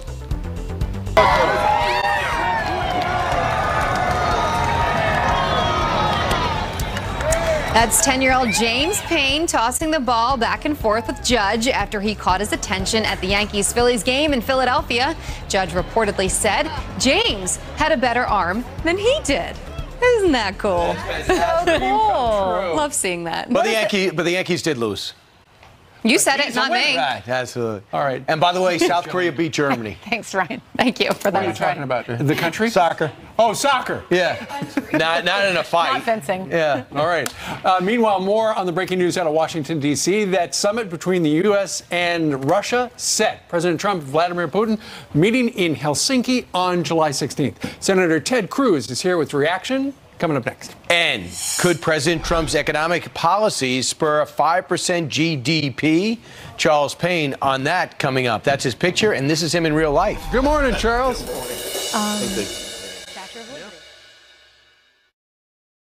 Ready for this? She doesn't like it. You've got to get in there. Like, careful not to get it in her eyes. I know what a bath is. Smile, honey. This thing is like... First kid. Here we go. Second kid. Coming in, Mommy? Not a chance. By their second kid, every parent is an expert and more likely to choose Loves than first-time parents. Loves with Nightlock Plus absorbs wetness faster than Huggies Snug and Dry for outstanding overnight protection at a fraction of the cost. Live, learn, and get Loves. I'll shoot you an estimate as soon as I get back to the office. Hey, I can help you do that right now. Hi, Thrive. Right. Yep, I'm the all-in-one management software built for small business. Hi, Thrive. Ow. Get started for free at Thrive.com.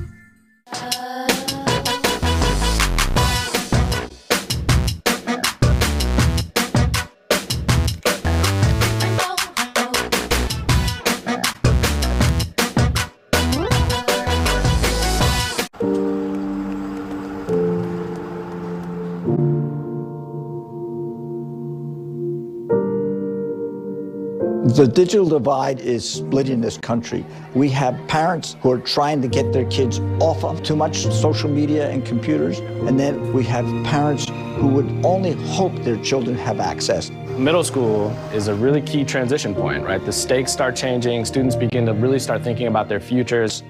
What I like about Verizon's approach is that it's not limited to just giving kids new tools. It's really about empowering educators to teach in different ways and exposing kids to more active forms of learning. Giving technology is not a total solution. Teaching technology, now that is.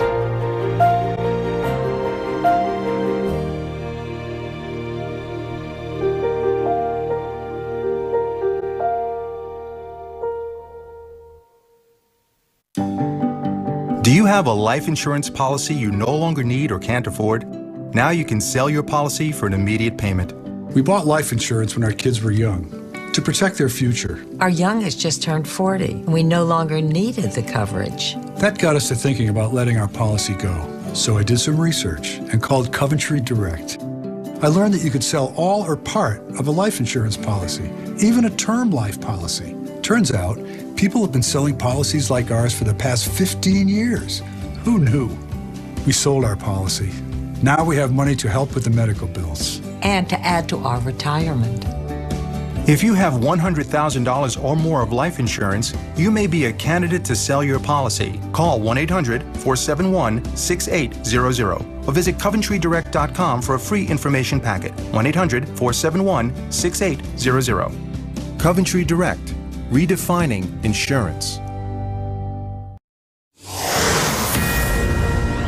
Fox News Alert, we've got some details now. We now know President Trump and Vladimir Putin will hold a summit between our two nations on July the 16th in Helsinki, Finland. Yeah, right before that, he's going to go right from the NATO summit to meet Vladimir Putin. The announcement follows National Security Advisor John Bolton's talk with the Russian president yesterday. It will take several weeks to prepare for this meeting, and we'll continue to keep you posted on it. So July 16th, y'all aren't allowed to take a vacation day. So here to react about what they could accomplish right after the NATO meeting is Senator Ted Cruz. Senator Cruz, what's at stake? And do you agree with the president in pushing for this meeting? Well, listen, we've seen Russia over the last decade get more and more aggressive, more and more hostile to the United States. Under Barack Obama, we saw a policy of weakness and appeasement. I think that only encouraged Putin. I'm grateful that under the Trump administration, we have an administration again that will stand up and be strong, that will stand up for America's friends and stand up to our enemies. So I'm hopeful in this summit that the president comes in from a position of strength. That's the right way to deal with Putin, and that's the right way to deal with Russia. And he's going to, on the agenda is going to be the occupation of the Ukraine, the taking of Crimea. Yeah. And we understand, according to Bolton, Ambassador Bolton, he's going to bring up Russian meddling in the election. So don't you believe that they need to be called out on that directly?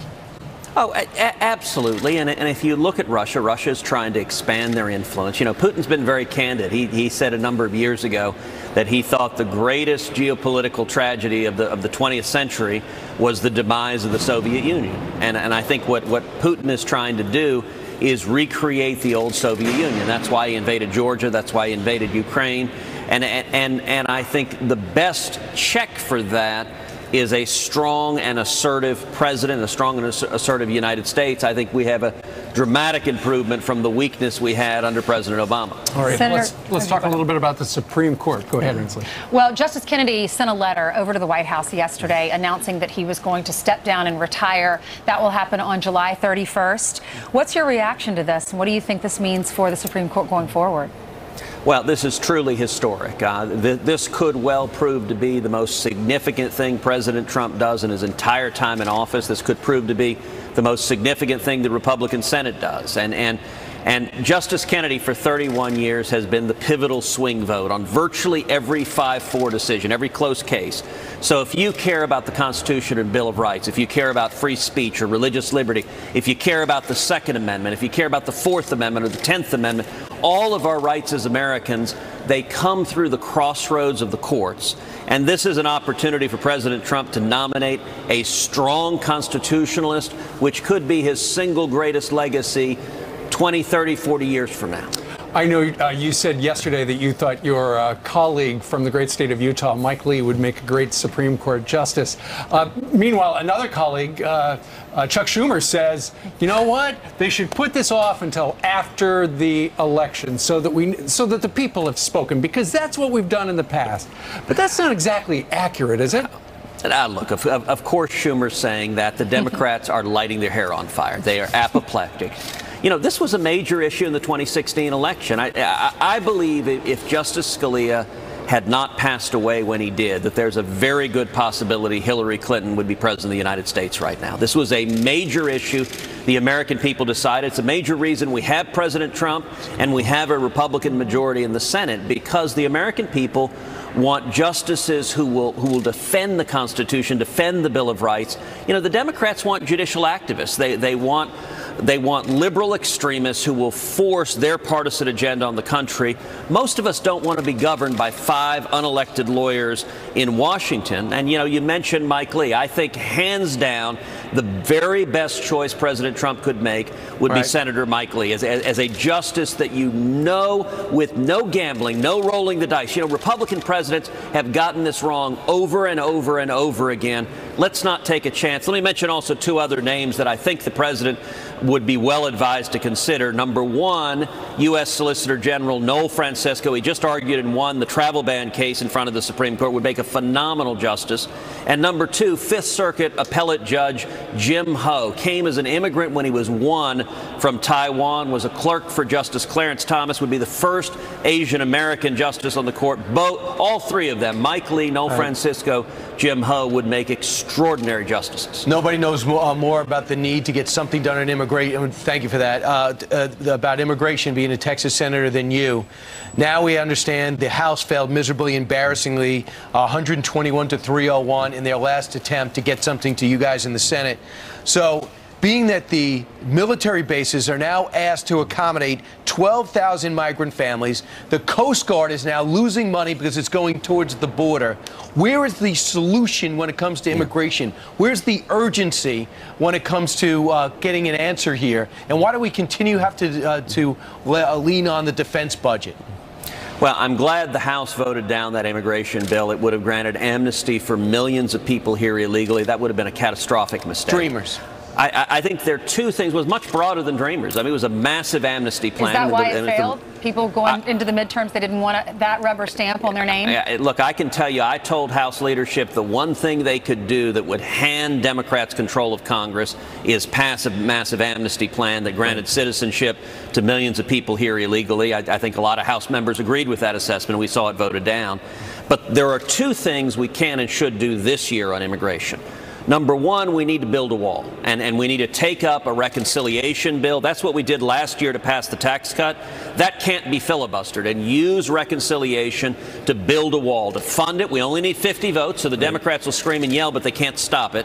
And we could get that done this year. And then number two, look, all of us have been horrified at the images we've seen of families being separated, of kids taken from their parents. Everyone can agree children belong with their moms and dads. I introduced legislation to keep families together, but at the same time to enforce immigration law. Democrats want to use this crisis, exploit the crisis really, to try to force releasing illegal aliens who have crossed in illegally. That's the wrong approach. Catch and release is the wrong approach. But the legislation I introduced said let's keep kids with their parents, let's detain everyone together as a family, and then expedite the process. And either if they meet the standard for asylum, granted, or if not, send them home and send them home quickly. Hey, Senator, before you go, best video of the last week or so, you versus Jimmy Kimmel. You won playing basketball. Have you heard from any NBA coaches yet? Have you been drafted by any teams?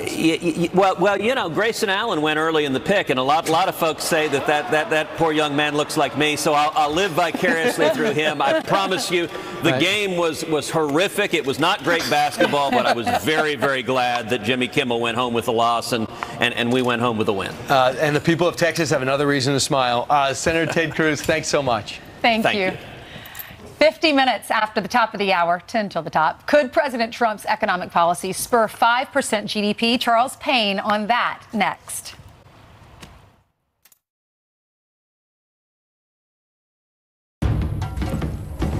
Dear foremothers, your society was led by a woman who governed thousands, commanded armies, yielded to no one.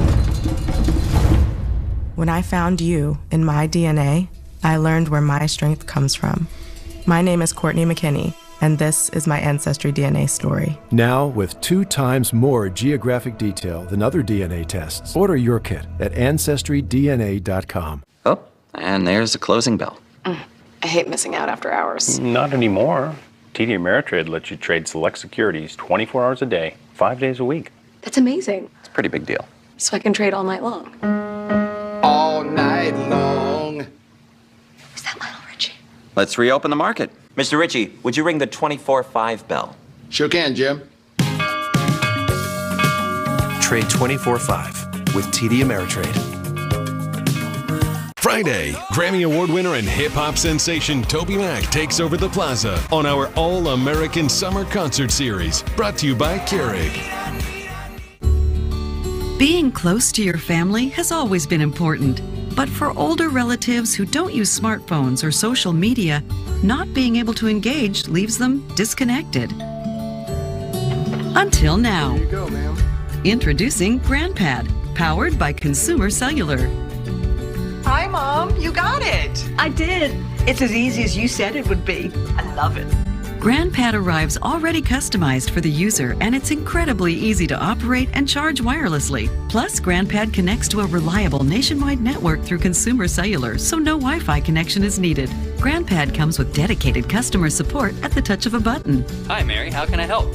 Plus, it's a secured network. Only approved users can connect with your loved one via the free companion app. So now your family can call, email, video chat, and share pictures anytime, anywhere. Plus, there's unlimited music streaming, news, weather, games, and more. GrandPad comes with a wireless charging dock, magnetic smart case, and stylus.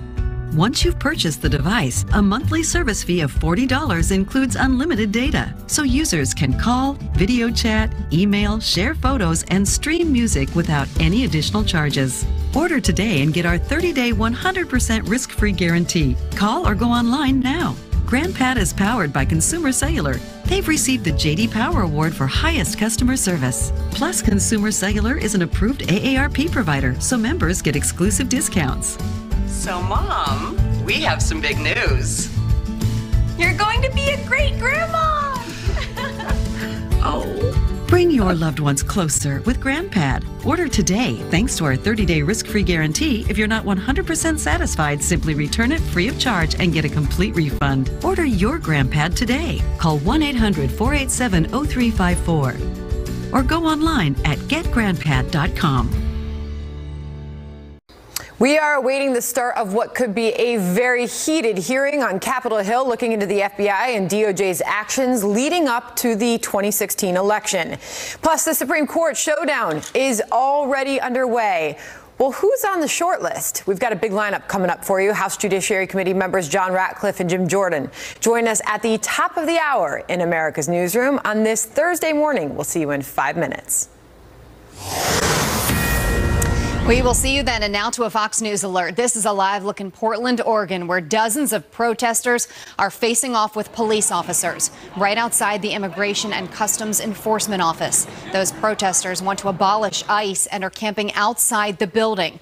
Their demonstrations have been going on for 2 weeks. Keep you posted, Steve. All right, Jillian, thank you for the live report. Meanwhile, President Trump feeling it in Fargo last night, rallying in North Dakota, making his message clear about the fight for fair trade, saying we are not starting a trade war, but we will finish it. And Charles Payne is the host of Making Money on the Fox Business Network. He joins us now to weigh in. Charles, the president's now going to head to Wisconsin because they're opening up the new Foxconn plant there.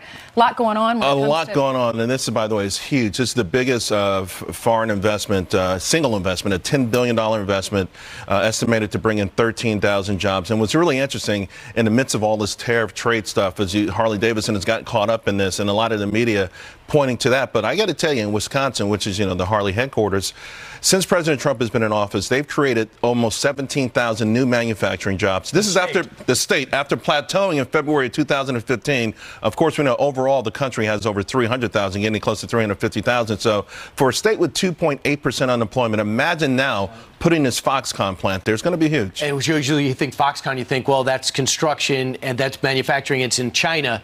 The fact that it's here is significant, especially, right? It is especially important because earlier in the week we were talking about stopping or being tougher on Chinese investments in this country. We want to be smart about it, but the world wants to put their money in this country. What about our growth at the end of June? What are we going to do in terms of GDP? What do you expect that number to be? I think it will be well north of 4%. Some think it could be 5%. By the way, if it is that high, it'd be the first time. Only once has it been that high in a quarter since 2006. Monumental stuff. Unbelievable. You've got lots to talk about over on your show. A lot to talk about. I can't wait. Including trade, and can the administration get on the same page with each other? We're going to be watching Charles tonight, 6 p.m. Eastern, over on Fox Business. Thanks a lot. You're going to wear the same thing on your show? Yeah, I'm not going to change. Okay. Good move. Thanks to new Tena Intimates Overnight with ProSkin technology for 2 times faster absorption, so you can have worry-free nights and wake up feeling fresh and free. For a free sample, visit tena.us. When you have nausea, heartburn, indigestion, upset stomach, diarrhea. Girl, Pepto Ultra Coating will treat your stomach right. Nausea, heartburn, indigestion, upset stomach, diarrhea. Try new Pepto with Ultra Coating. Long summer days. Full line of quick solutions.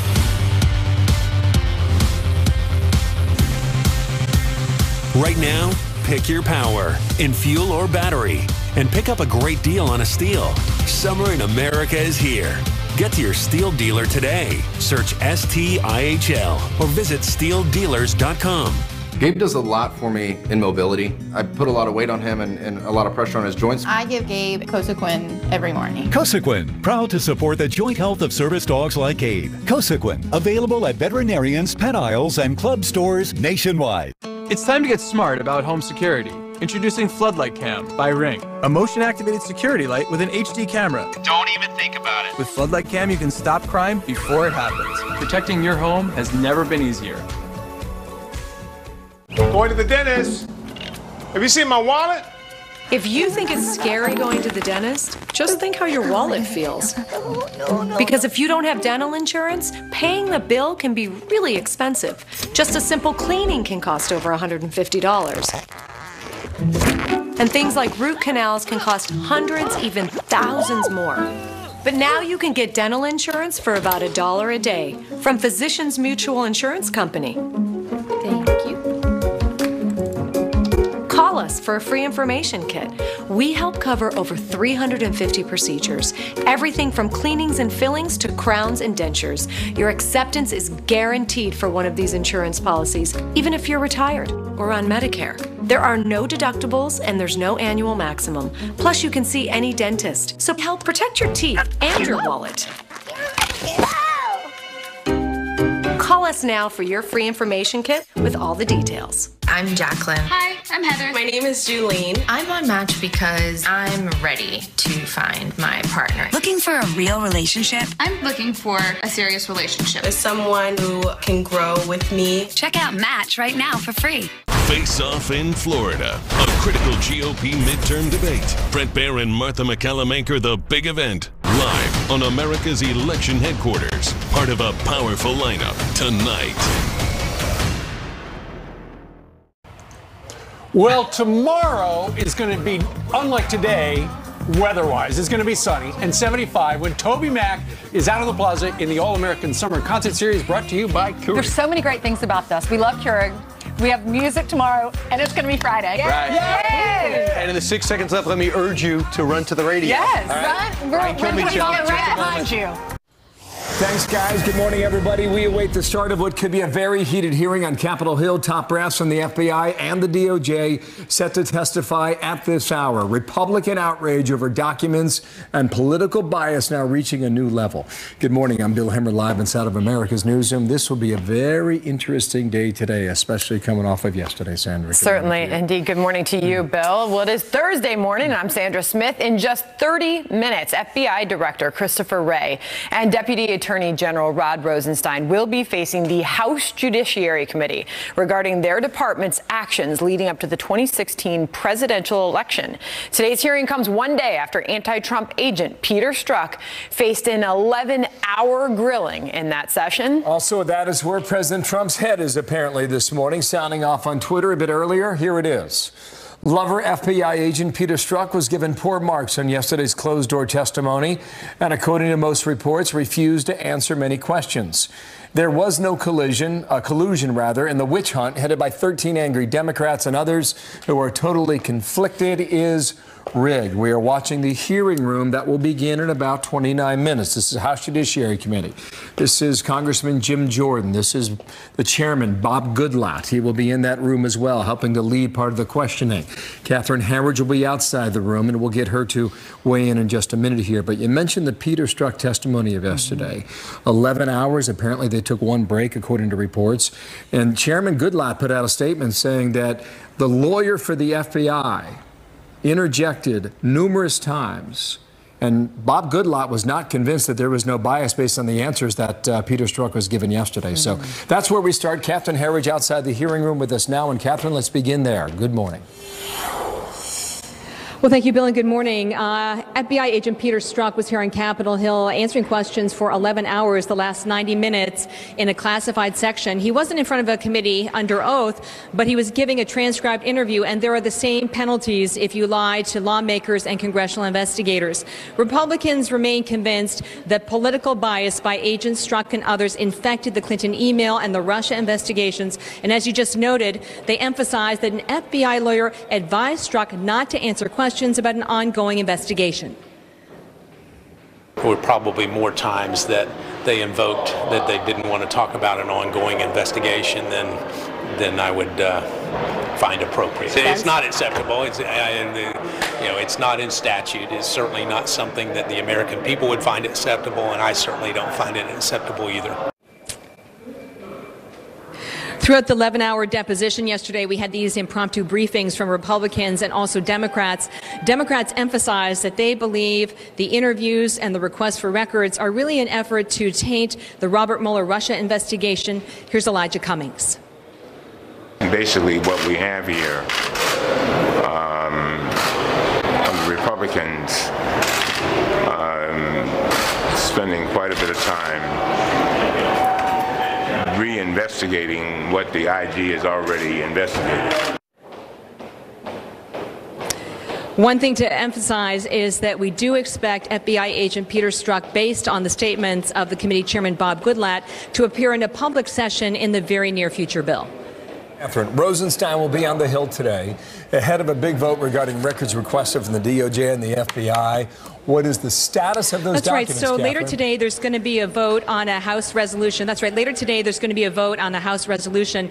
It's not a binding resolution, but it calls on the Deputy Attorney General Rod Rosenstein to provide remaining records. Specifically, there's a section of records that relate to the alleged use of confidential human sources by the FBI, running them against members of the Trump campaign in 2016. And when they discussed this at the House committee yesterday, predictably, it divided along political lines.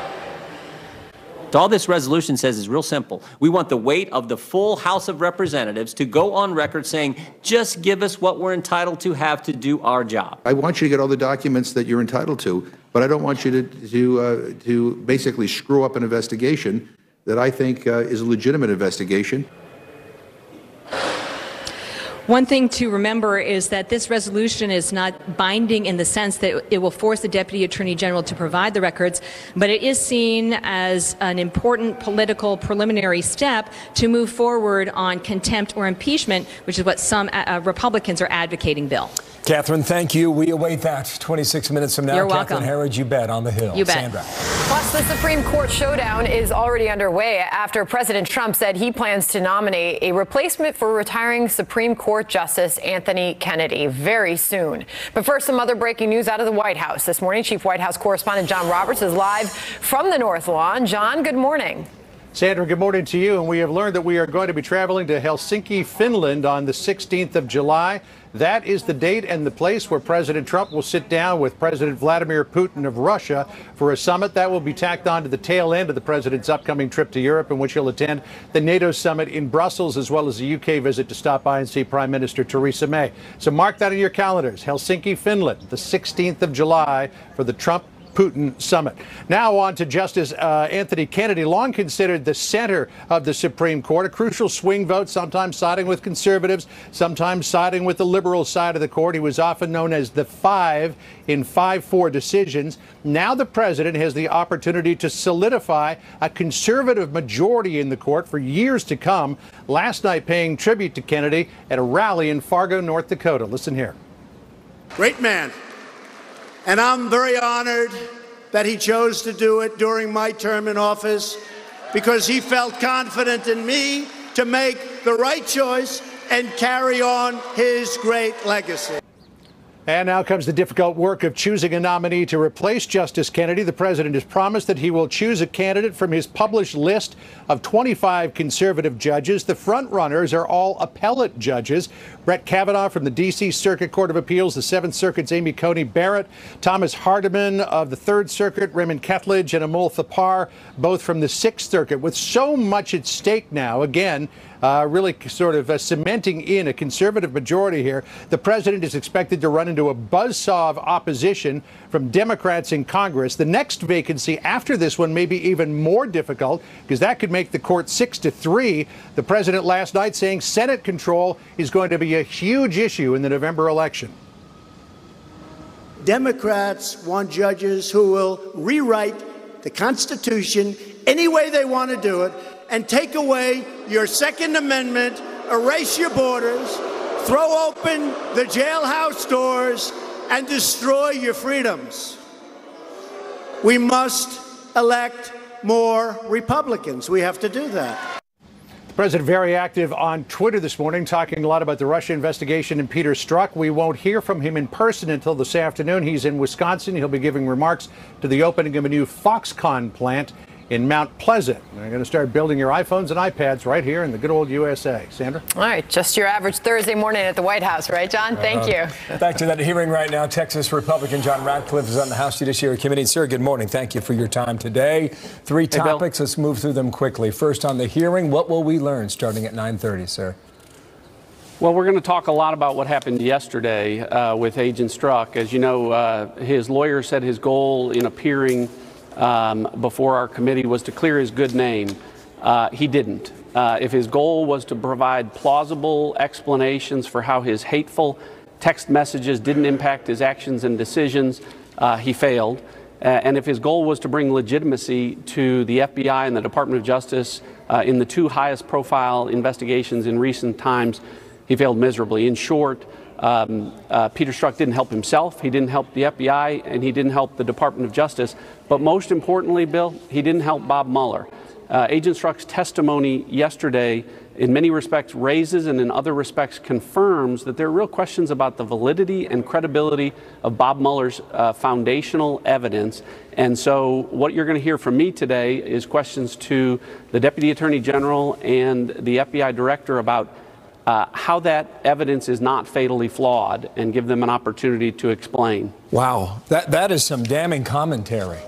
I mean, as a U.S. attorney and former federal prosecutor yourself, Bob Goodlatte said the attorney interjected numerous times in Peter Strzok's question and answer yesterday, and the explanations he provided were not believable, and apparently you feel the same way.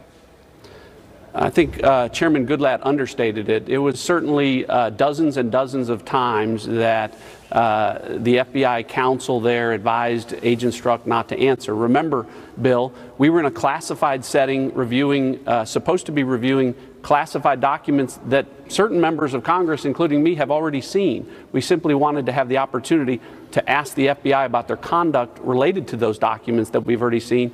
And the FBI counsel repeatedly instructed Agent Strzok not to answer the question. That's a hard way for us to conduct our oversight. And as you said, Bill, I'm a former terrorism prosecutor, former United States attorney, and probably the last guy on Capitol Hill who doesn't believe that the FBI and the Department of Justice typically do the right things for the right reasons, but they're convincing me here through testimony like that from Agent Strzok and what happened yesterday that's not happening in this instance. That is extraordinary stuff. We'll see how the hearing gets underway, and as you referred to there, as you'll leave some of your questions on some of the testimony in the interview that you heard yesterday. Quickly on Justice Kennedy, it was a surprise to all of us. I assume it was a surprise to you. What does it mean for the country, sir? Well, it wasn't that much of a surprise in the sense that we had heard rumors that he may be stepping down at the end of this term. I had certainly heard that. I think what it means for the country, Bill, is that Donald Trump's going to have the opportunity to appoint another profound conservative to the court and to stand up for many of the things that the American people gave Donald Trump the opportunity to do in his administration. So I think President Trump is going to have an opportunity to build on a legacy that can last for decades to come if he chooses the right person. Sir, thank you for your time. We await that hearing. John Ratcliffe, thank you from the Hill. You bet. Thanks, Bill. 11 past. And as we mentioned, anti-Trump FBI agent Peter Strzok getting grilled for 11 hours with top Republican lawmakers yesterday. Congressman Jim Jordan was one of the questioners in that room. He joins us with the inside scoop next. And there is also nobody's district is representative of somebody else's district. It's just a sign of the vitality of our party. We're not a rubber stamp. Well, Nancy Pelosi trying to say the loss of a 10-term Democrat to a young socialist will not be a trend for her party. We'll talk to Congressman Pete Aguilar, a Democrat himself, about that coming up next. You did it. You were disciplined, you saved your money, and you have a retirement nest egg. But what do you do now? It doesn't have to be complicated. The smart investor has their money protected against market losses. Up with the market and never down. Forwards with their money and never backwards. And it's simple. Sound attractive? Get your investor's kit and I'll explain on the DVD exactly how it works and you decide if it's right for you. Get your investor's kit. Call 800-557-7379 or tyjyoung.net. With TripAdvisor, finding your perfect hotel at the lowest price is as easy as dates, deals, done. Simply enter your destination and dates and see all the hotels for your stay. TripAdvisor searches over 200 booking sites to show you the lowest prices so you can get the best deal on the right hotel for you. Dates, deals, done. TripAdvisor. Visit tripadvisor.com. Your brain changes as you get older, but Prevagen helps your brain with an ingredient originally discovered in jellyfish. In clinical trials, Prevagen has been shown to improve short-term memory. Prevagen, the name to remember. TrueCar is great for finding new cars. You're smart, you already knew that. But it's also great for finding the perfect used car. You'll see what a fair price is, and you can connect with a TrueCar certified dealer. Now you're even smarter. This is TrueCar.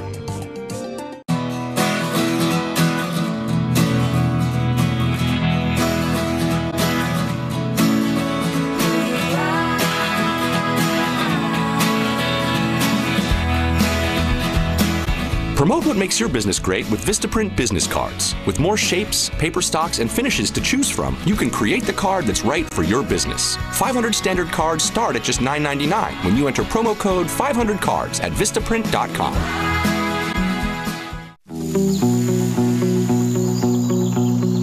Long summer days. Full line of quick solutions.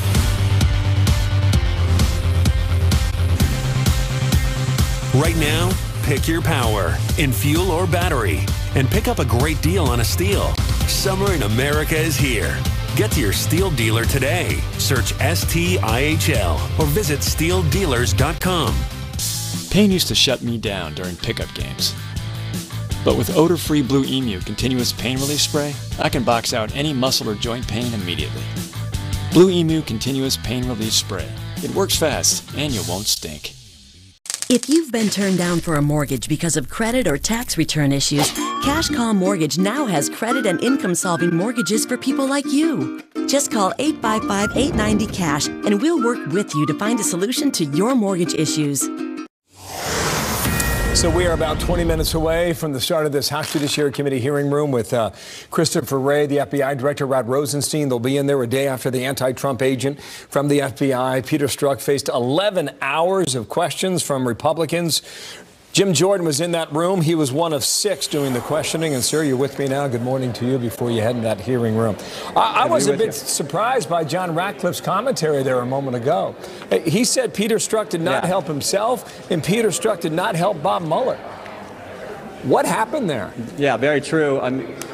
Well, we can't get into all the details until the transcript is released, but I will tell you when Mr. Ratcliffe was questioning Mr. Strzok yesterday about the day he was kicked off the Mueller team, about the day he was fired, frankly, and what took place in that very short meeting, I think John is exactly right. It doesn't help Peter Strzok, and it certainly doesn't help Bob Mueller. Wow. Does it make you wonder? Well, I mean, I just can't get into the details until we release the transcript. Okay, all right. Well, we'll be patient on that because we got a hearing coming up, and the story's going to take on a new flavor here in about 15 minutes. Do you wonder if Peter Strzok's going to testify publicly now? Because the members of your committee say it will happen in July within 2 weeks. I'm wondering whether or not that happens now. Yeah, I think so, and I think a subpoena is needed because if he said it once, he said it dozens and dozens and dozens of times yesterday when he said, on advice of FBI counsel, I can't answer that question. I'm going to ask Mr. Rosenstein today, why did you and Mr. Wray tell Peter Strzok not to answer our questions? I mean, we asked questions that were totally in the scope of the Russia investigation when the FBI was still doing it. In other words, before May 17th, 2017, when Bob Mueller was named special counsel, and Mr. Strzok refused to answer those questions, and each and every time it was on advice of FBI counsel, I can't answer that question, which he can answer it. It's just some rule the FBI has that they're not going to let Congress get that information while there's supposedly an investigation, while there is an investigation going on. Okay, all right, just slow it down just a second. What do you think you conclude right now from 11 hours of questions and answers? The conclusion, I think, is simple. There's a resolution on the floor today telling Mr. Rosenstein, you got 7 days to turn over to Congress what we've subpoenaed and what we've asked for. Yesterday was just a continuation of the Justice Department not giving Congress, a separate and equal branch of government, the information we are entitled to get answers for you and the press, and more importantly for the American people. So that's the problem, and that's what Mr. Rosenstein is going to have to answer for, and Mr. Wray today in our hearing. Okay, so they may comply with your documents within a week. Let's see what happens there. But address this tweet from the president. Better. Yeah, one hour ago. This is what he said about Peter Strzok. Peter Strzok worked as the leader of the rigged witch hunt for a long period of time. He got it started and was only fired because the gig was up. But remember, he took his orders from Comey and McCabe, and they took their orders from you-know-who, Mueller/Comey best friends. You see the implication there. Is he right about that? Peter Strzok was the lead agent on the Clinton investigation, lead agent on the Russian investigation, went on Mueller's team, kicked off Mueller's team, and would not answer our questions yesterday. Department of Justice will not give us the documents we've requested and the documents that have been subpoenaed. That is the problem. That's what Mr. Rosenstein and Mr. Wray are going to have to answer to in just a few minutes when we start the hearing. That's why it's so important we get this information so we can get answers and find out exactly what took place. Do you believe the Mueller case has been blown up by what you've heard in the last 24 hours? Yes or no? I think you have to question it. I mean, look, I've always said let him finish his investigation. We'll go from there. But I want the information. There's nothing that says Congress can't do an investigation, can't get all the information at the same time Mr. Mueller's doing his. This is just a rule the FBI has and the DOJ has. Let us do our investigation, too. After all, ours is a constitutional duty to get answers for the American people. Allow us to do that, Mr. Rosenstein. And that's, again, the questions that I'll be asking, and I'm sure many other members will be as well. I'll let you head inside. Thank you for taking a moment with us today. Jim Jordan, the Republican Thanks, from Bill. Ohio. That hearing begins in moments. Thank you, sir. It is debate night in Florida, and the stage is getting ready as the two candidates in the GOP race for governor gear up for the big event happening right here on Fox. Be sure to tune in tonight for Brett and Martha.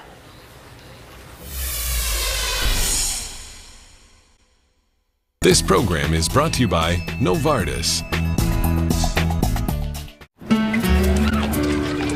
Your heart doesn't only belong to you. And if you have heart failure, entrusting your heart to Entresto may help. Entresto is a heart failure medicine that helps improve your heart's ability to pump blood to the body. In the largest heart failure study ever, Entresto was proven superior at helping people stay alive and out of the hospital compared to a leading heart failure medicine. Don't take Entresto if pregnant. It can cause harm or death to an unborn baby. Don't take Entresto with an ACE inhibitor or aliskiren, or if you've had angioedema with an ACE or ARM. The most serious side effects are angioedema, low blood pressure, kidney problems, or high blood potassium. Ask your doctor about Entresto and help make more tomorrows possible. Entresto for heart failure. How can we say when you book direct at choicehotels.com, you always get the lowest price in our rooms, guaranteed? Let's get someone to say it with a really low voice. Carl? Lowest price guaranteed. What about the world's lowest limbo stick? How low can you go? Nice one, Carl. Hey, I've got an idea. Just say bada book, bada boom. Bada book, bada boom. Nice. Always the lowest price, guaranteed. Book now at choicehotels.com. And we welcome back Gary, who's already won 3 cars, 2 motorcycles, a boat, and an RV. I would not want to pay that insurance bill. Oh, I have Progressive, so I just bundled everything with my home insurance. I'm saving a ton of money. Love you, Gary! You don't have to buzz in. It's not a question, Gary. On March 1st, 1810. Frederick Chopin. Collapsing in 226. The Colossus of Rhodes. Louise Dustman. Brahms' Lullaby or Friegenlied. When will it end? Not today, Ron.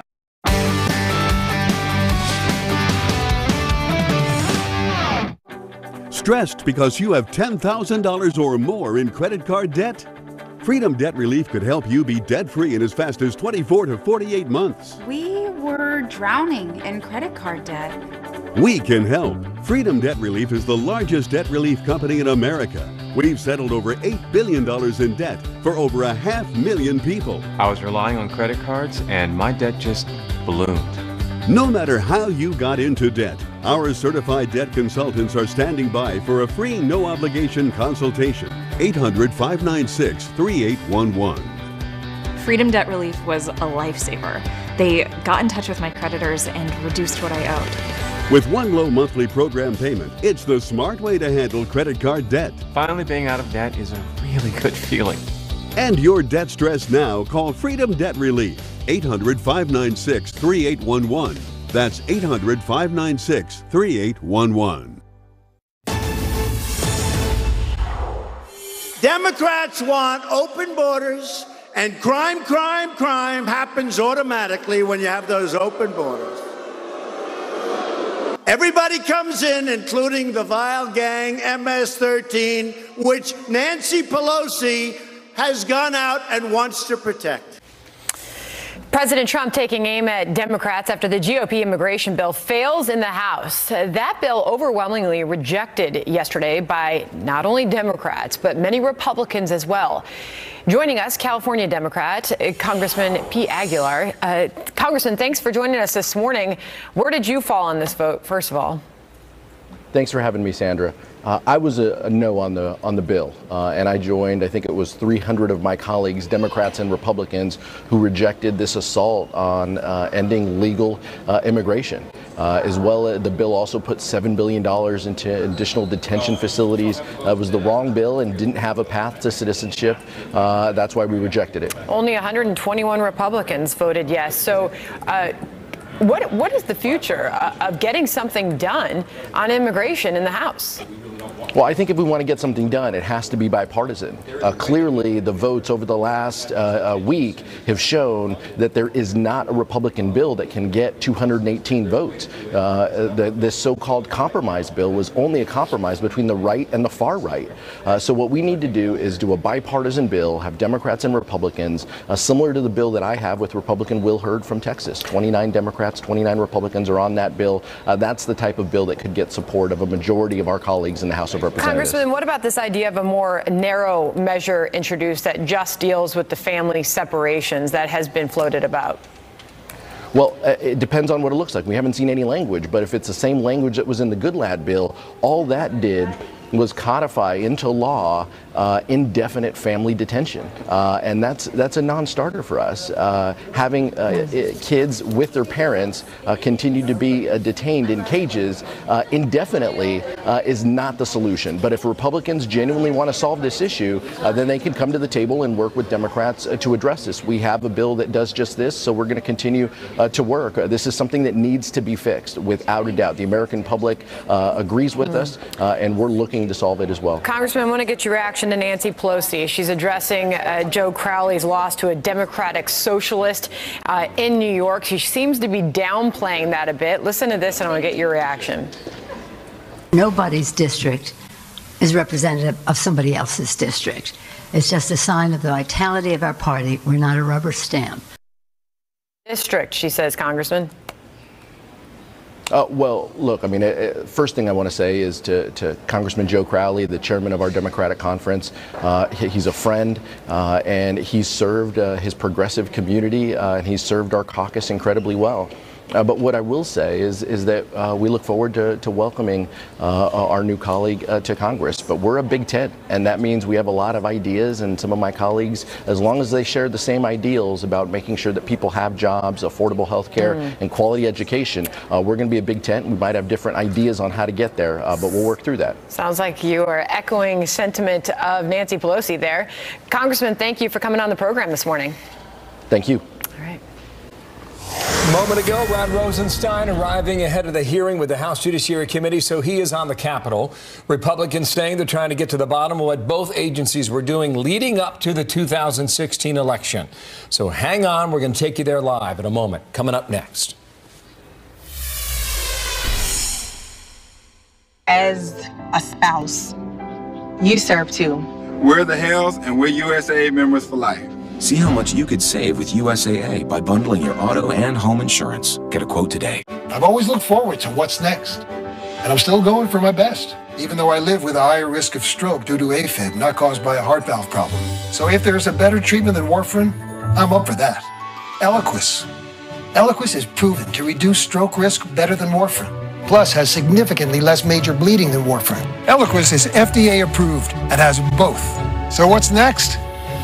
Seeing these guys. Don't stop taking Eliquis unless your doctor tells you to, as stopping increases your risk of having a stroke. Eliquis can cause serious and, in rare cases, fatal bleeding. Don't take Eliquis if you have an artificial heart valve or abnormal bleeding. While taking Eliquis, you may bruise more easily, and it may take longer than usual for any bleeding to stop.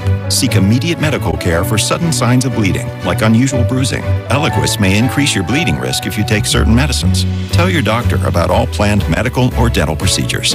Eliquis, the #1 cardiologist prescribed blood thinner. Ask your doctor if Eliquis is what's next for you. Jen and I are obviously a bit behind converting the den into a nursery. Hey, I know a good contractor who could probably help you guys out. Can you verify their credentials, check their customer reviews, give us some additional quotes? Oh, and our... You can't expect your neighbors to do everything HomeAdvisor can. So just ask HomeAdvisor. At Overstock.com, our name makes people think we sell overstocked goods, but it's actually everything you see here. Overstock has beautiful new furniture and the latest in home trends. So check us out and see for yourself. Overstock, where quality costs less. Exploring the heart of historic Europe with Viking, you'll get closer to iconic landmarks, to local life and legendary treasures as you sail on board our patented award-winning Viking longships. You'll enjoy many extras, including Wi-Fi, cultural enrichment from ship to shore, and engaging excursions. Viking, voted #1 river cruise line by Condé Nast readers. Learn more at vikingcruises.com.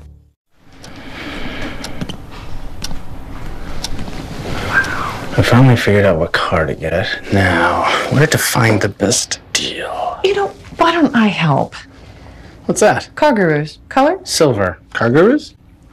Low miles, 2 grand below market value, 5-star dealer rating. Ooh, I'm beat.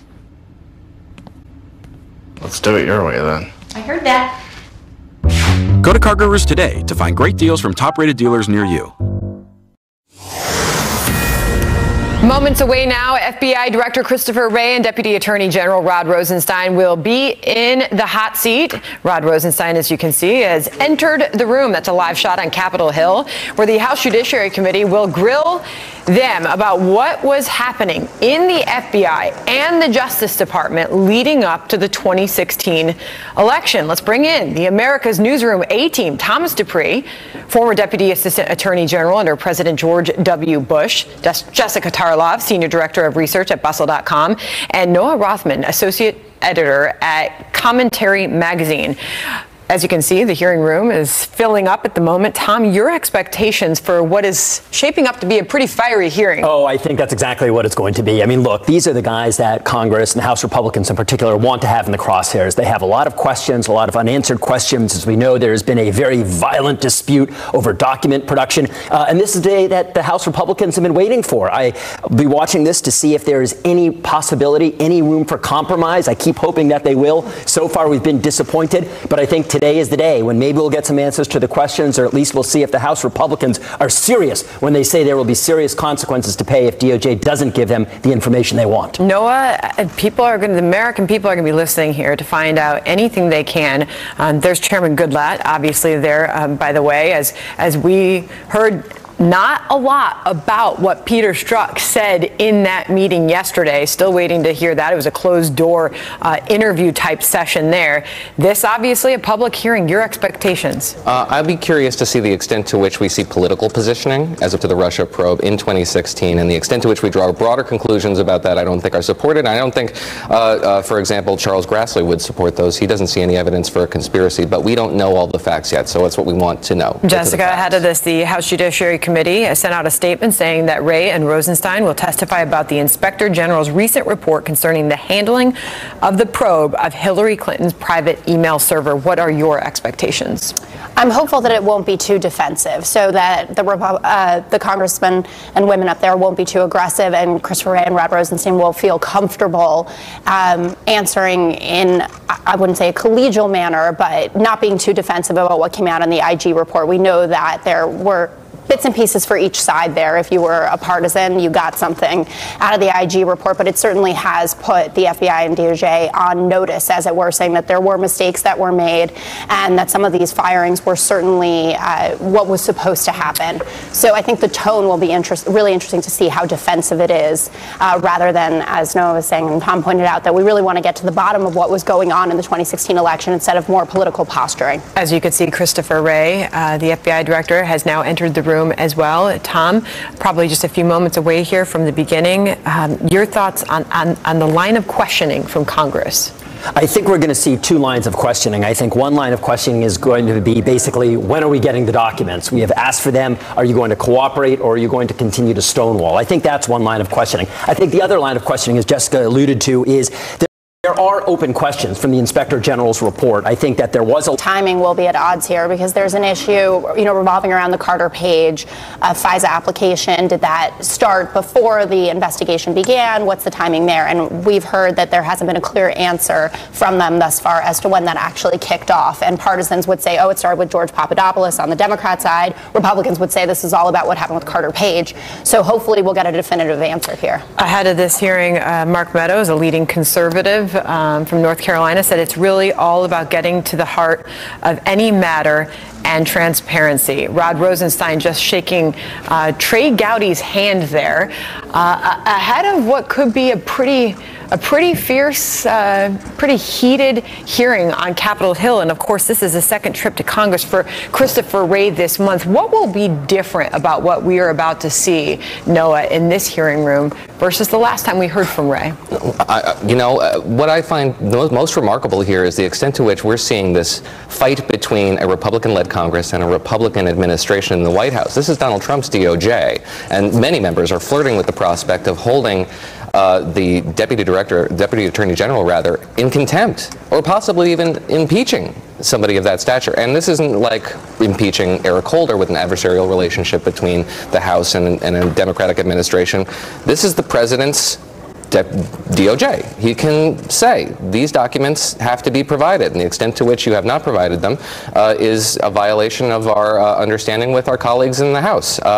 Why that has not happened is open to a lot of interpretation. And there's Chairman Goodlatte there. Tom, if I could bring you in here in regards to yesterday and what we saw come out of that. Rod Rosenstein and Christopher Wray there exchanging some words ahead of this. The House Judiciary and the Oversight Committee together questioned Peter Strzok, the FBI agent, for more than 11 hours behind closed doors. Retreat. It was a big day, and that's all leading into this. Yeah, I suspect at some point they will get Strzok up there to testify publicly. I mean, it seems unimaginable to me that he could go through this process without being held to account in a public forum. We saw the president gave him bad reviews. I suspect that there are many people on the Hill who still want answers that only he can provide. They're now putting a July 6th deadline on this, but this would be a non-binding resolution if it passes. And Judge Napolitano has been pointing out that they're Twitter account for 20 minutes. And, you look back at what happened yesterday in that closed-door 11-hour interviewing with the two committees, and Peter Strzok, that anti-Trump FBI agent, he got out of answering a lot of the questions he was asked there behind closed doors. To Tom's point, Noah, we could still see him publicly testify, which could eventually be a game change in all of this. Yeah, so we learned from that OIG report that at least one text, a very suspect text, was withheld from House investigators. I don't think we know the extent to which how that happened, why that happened, and what were the motives behind that. That's a very serious potential breach of the public trust, and that should be litigated thoroughly. And I'm curious to see the extent to which the House Republicans in particular stick to that line of questioning, and again, try not to sprawl, because that's a very sensitive, very concerning issue, and if we begin to make political statements about the Mueller probe again, I think that we'd be getting off track. Yeah, you are looking live on Capitol Hill. We are expecting the beginning of this hearing. The House Judiciary Committee holding a hearing with Christopher Wray and Rod Rosenstein, and it could get fiery in that heating room. We'll see. But the American people deserve answers here, Tom. There's still a lot of questions about what happened leading up to that 2016 election. And these two that we are looking at in that hearing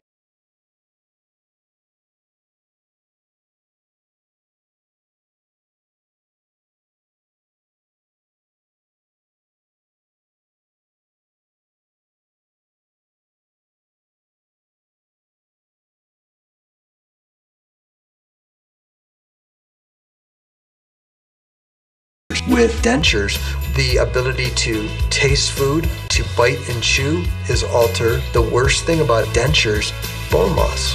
When you put an implant inside the bone, which is like the root of a tooth, now you preserve the bone. It's a game changer. With implants, you walk into a restaurant, you order anything you want. You eat just like you have real teeth. Before you knew it, here I was with my brand new teeth. Schedule your free consultation today. We'll even talk about financing options. I can smile, my confidence is back. Call Clear Choice today.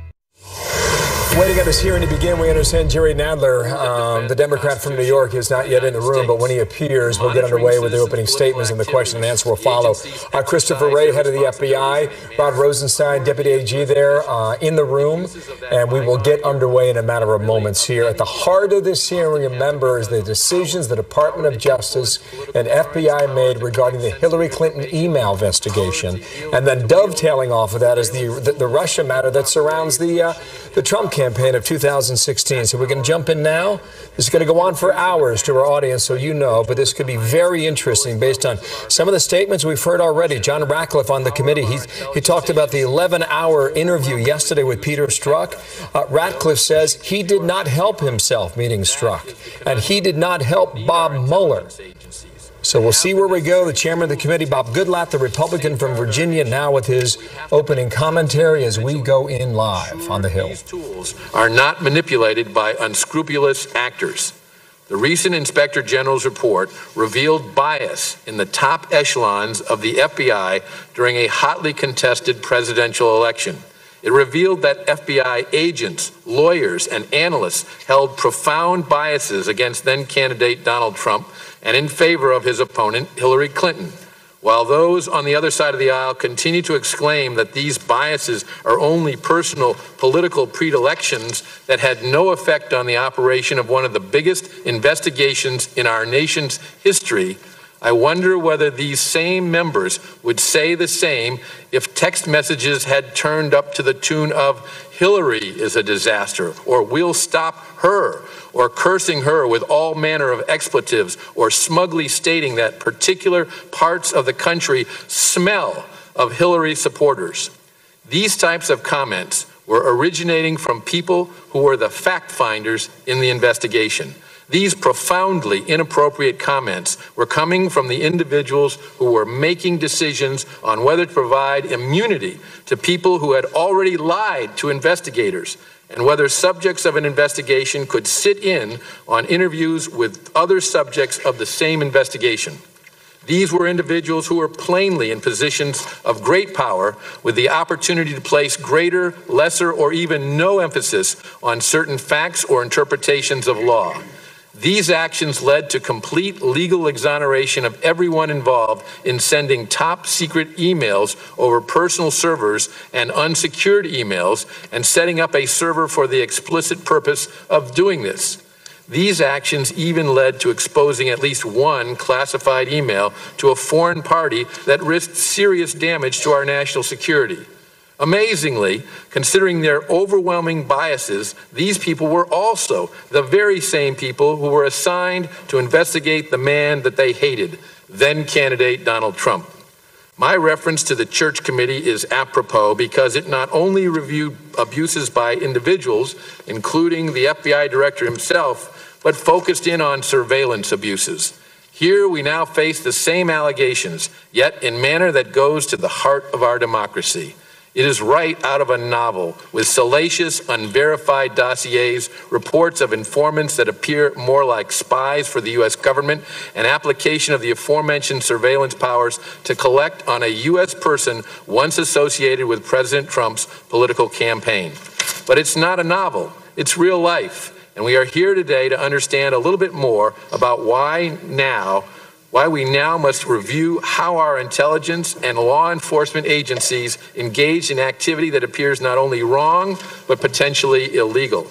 All of which brings me to this body's constitutional oversight, mandate, and responsibilities. Our responsibility to the American people is to conduct robust oversight of agencies within this committee's jurisdiction, to ensure that taxpayer-funded agencies operate lawfully. Our oversight, though, is only as good as the information we are provided. This committee's oversight has been hampered by both the FBI and DOJ's lack of consistent and vigorous production of the documents we need to hold the agencies accountable. While this production has significantly improved recently, it has felt like pulling teeth much of the time to obtain and review relevant documents. Moreover, we just recently learned that some documents the Inspector General received to conduct his investigation of the 2016 election have been interpreted by the Department of Justice to fall outside the first subpoena I ever issued as chairman of this committee. Shockingly, emails and communications of DOJ officials have not been produced at all. Therefore, we have not received any emails between prosecutors working the Clinton case. Said differently, we are not receiving and have not received potentially enlightening communications between prosecutors themselves, between prosecutors and DOJ management, including former Attorney General Lynch, or even communications between DOJ officials and those with the Obama White House. This is unacceptable, particularly when we had, long before issuing the subpoena, requested all documents provided to the Inspector General other than certain ones pertaining to grand jury material. The Department of Justice and the FBI are not mentioned in the United States Constitution. The President and Congress are. Our constitutional oversight necessitates that institutions like the FBI and DOJ yield to Congress' constitutional mandate. This is non-negotiable because we must assure the American people that the agencies under our jurisdiction operate fairly, treating all equally under the law. This hearing emphasizes the importance of transparency in helping to regain both the perception and reality of impartiality of our law enforcement system. Damage to the FBI and DOJ's reputations is not something any of us desire. But now that both agencies have been on the front pages for so long, we must all work to ensure those stories are able to focus once again on the great men and women performing admirable and often heroic jobs to protect our country. We expect to hear today how the FBI and the DOJ will hold people accountable and prevent this from happening again. Thank you, and I look forward to hearing from both Deputy Attorney General Rosenstein and Director Wray. I now recognize the ranking member of the committee, the gentleman from New York, Mr. Nadler, for his opening statement. Thank you, Mr. Chairman. The events that have led up to this hearing are totally unacceptable. On Monday of this week, you notified us of this hearing without the 7-day notice required by the rules. On Tuesday, you started our committee markup more than an hour late again without notice to the minority. Then you allowed Mr. Jordan to offer an amendment to a resolution of inquiry that was patently non-germane, and then you stood out of view of the cameras in the hallway just off the hearing room while the majority voted to overturn the ruling of their own chair that the amendment was not germane. On Wednesday, you dropped all committee business to interview Peter Strzok, who had already volunteered to come in for an interview before you threatened him with a subpoena. Today, we meet so that the majority can criticize the Deputy Attorney General to his face, largely about his failure to produce documents that you know he cannot produce. We will take a break so that we can go to the floor and vote on a so-called resolution of insistence based on the Jordan Amendment from earlier this week, a measure that is without precedent, without the force of law, and clearly a pretext for a move against Mr. Rosenstein that the majority has already planned. And what is the great emergency that justifies this last-minute hearing? Why has the majority abandoned the rules and traditions that govern civility in the House? The tired story of Hillary Clinton's emails, of course, plus a few conspiracy theories about this special counsel. When President Trump and his administration were actively separating families at the border, ripping children out of the arms of their parents and causing untold suffering to thousands of families, that did not merit an emergency hearing by this committee. And now that thousands of children are still separated from their parents, with no clear plan from this administration for reuniting these families, where is the emergency hearing on that issue?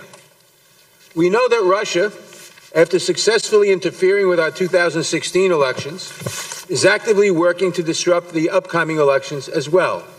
We are told this by all of our intelligence agencies. The former National Security Advisor testified that our intelligence agencies, despite this, have received no instructions from the White House to protect the integrity of our election system.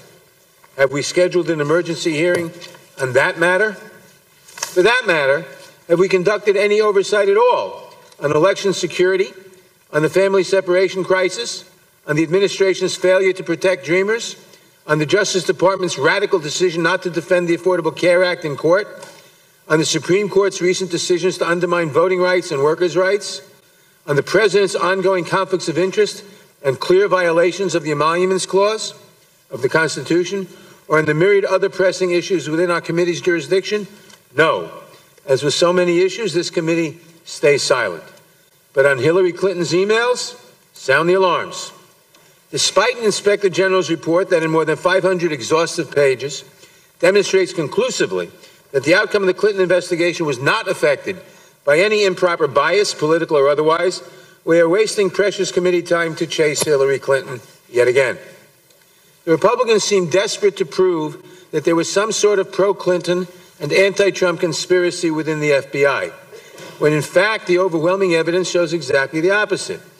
Virtually every action criticized in the Inspector General's report, Director Comey's July announcement, his public comments on the Clinton investigation and refusal to confirm the existence of the Trump investigations, and his October decision to announce publicly the reopening of the Clinton email investigation, ultimately harmed the candidacy of Secretary Clinton and inured to the benefit of Donald Trump, and no one will deny that fact.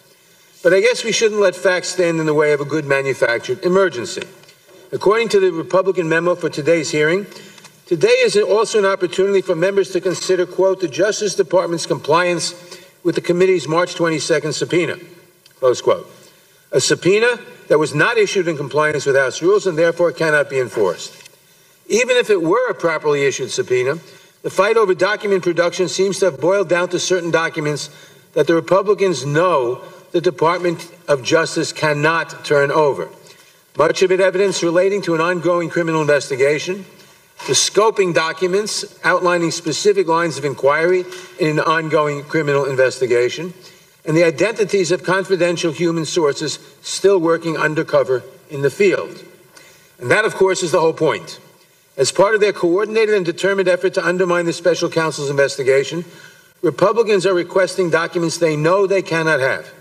If they somehow find themselves in possession of sensitive documents that go to the core of the special counsel's investigation, and if past practice holds, those documents will end up in the possession of the subject of the investigation, namely President Trump, and shortly thereafter on Fox News.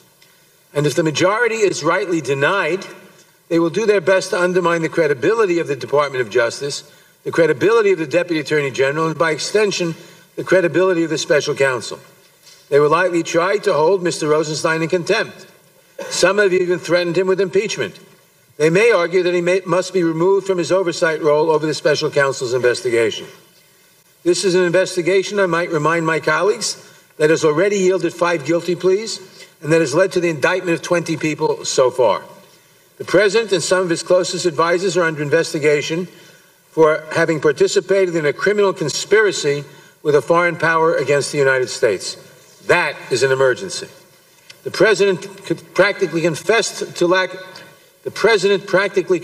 Lester Holt on television that he obstructed the investigation into that conspiracy when he said that he fired former FBI Director Comey because of, quote, this Russia stuff with Trump and Russia, close quote.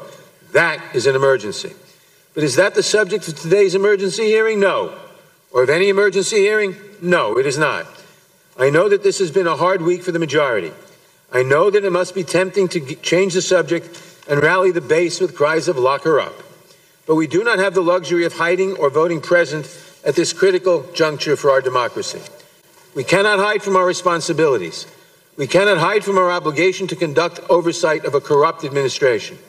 We cannot hide from our constitutional duty to protect our elections from foreign interference or to stand up for the rules and for our domestic institutions and for the rule of law. And we cannot hide from our responsibility not to interfere with a proper investigation. I ask my colleagues to consider this question as we proceed. When the special counsel's work is complete, when the enormity of what he finds has been laid bare, how will the American people judge your actions today? I yield back the balance of my time. The committee will stand in recess and return immediately after this vote series to hear the opening statements of the Deputy Attorney General and the Director.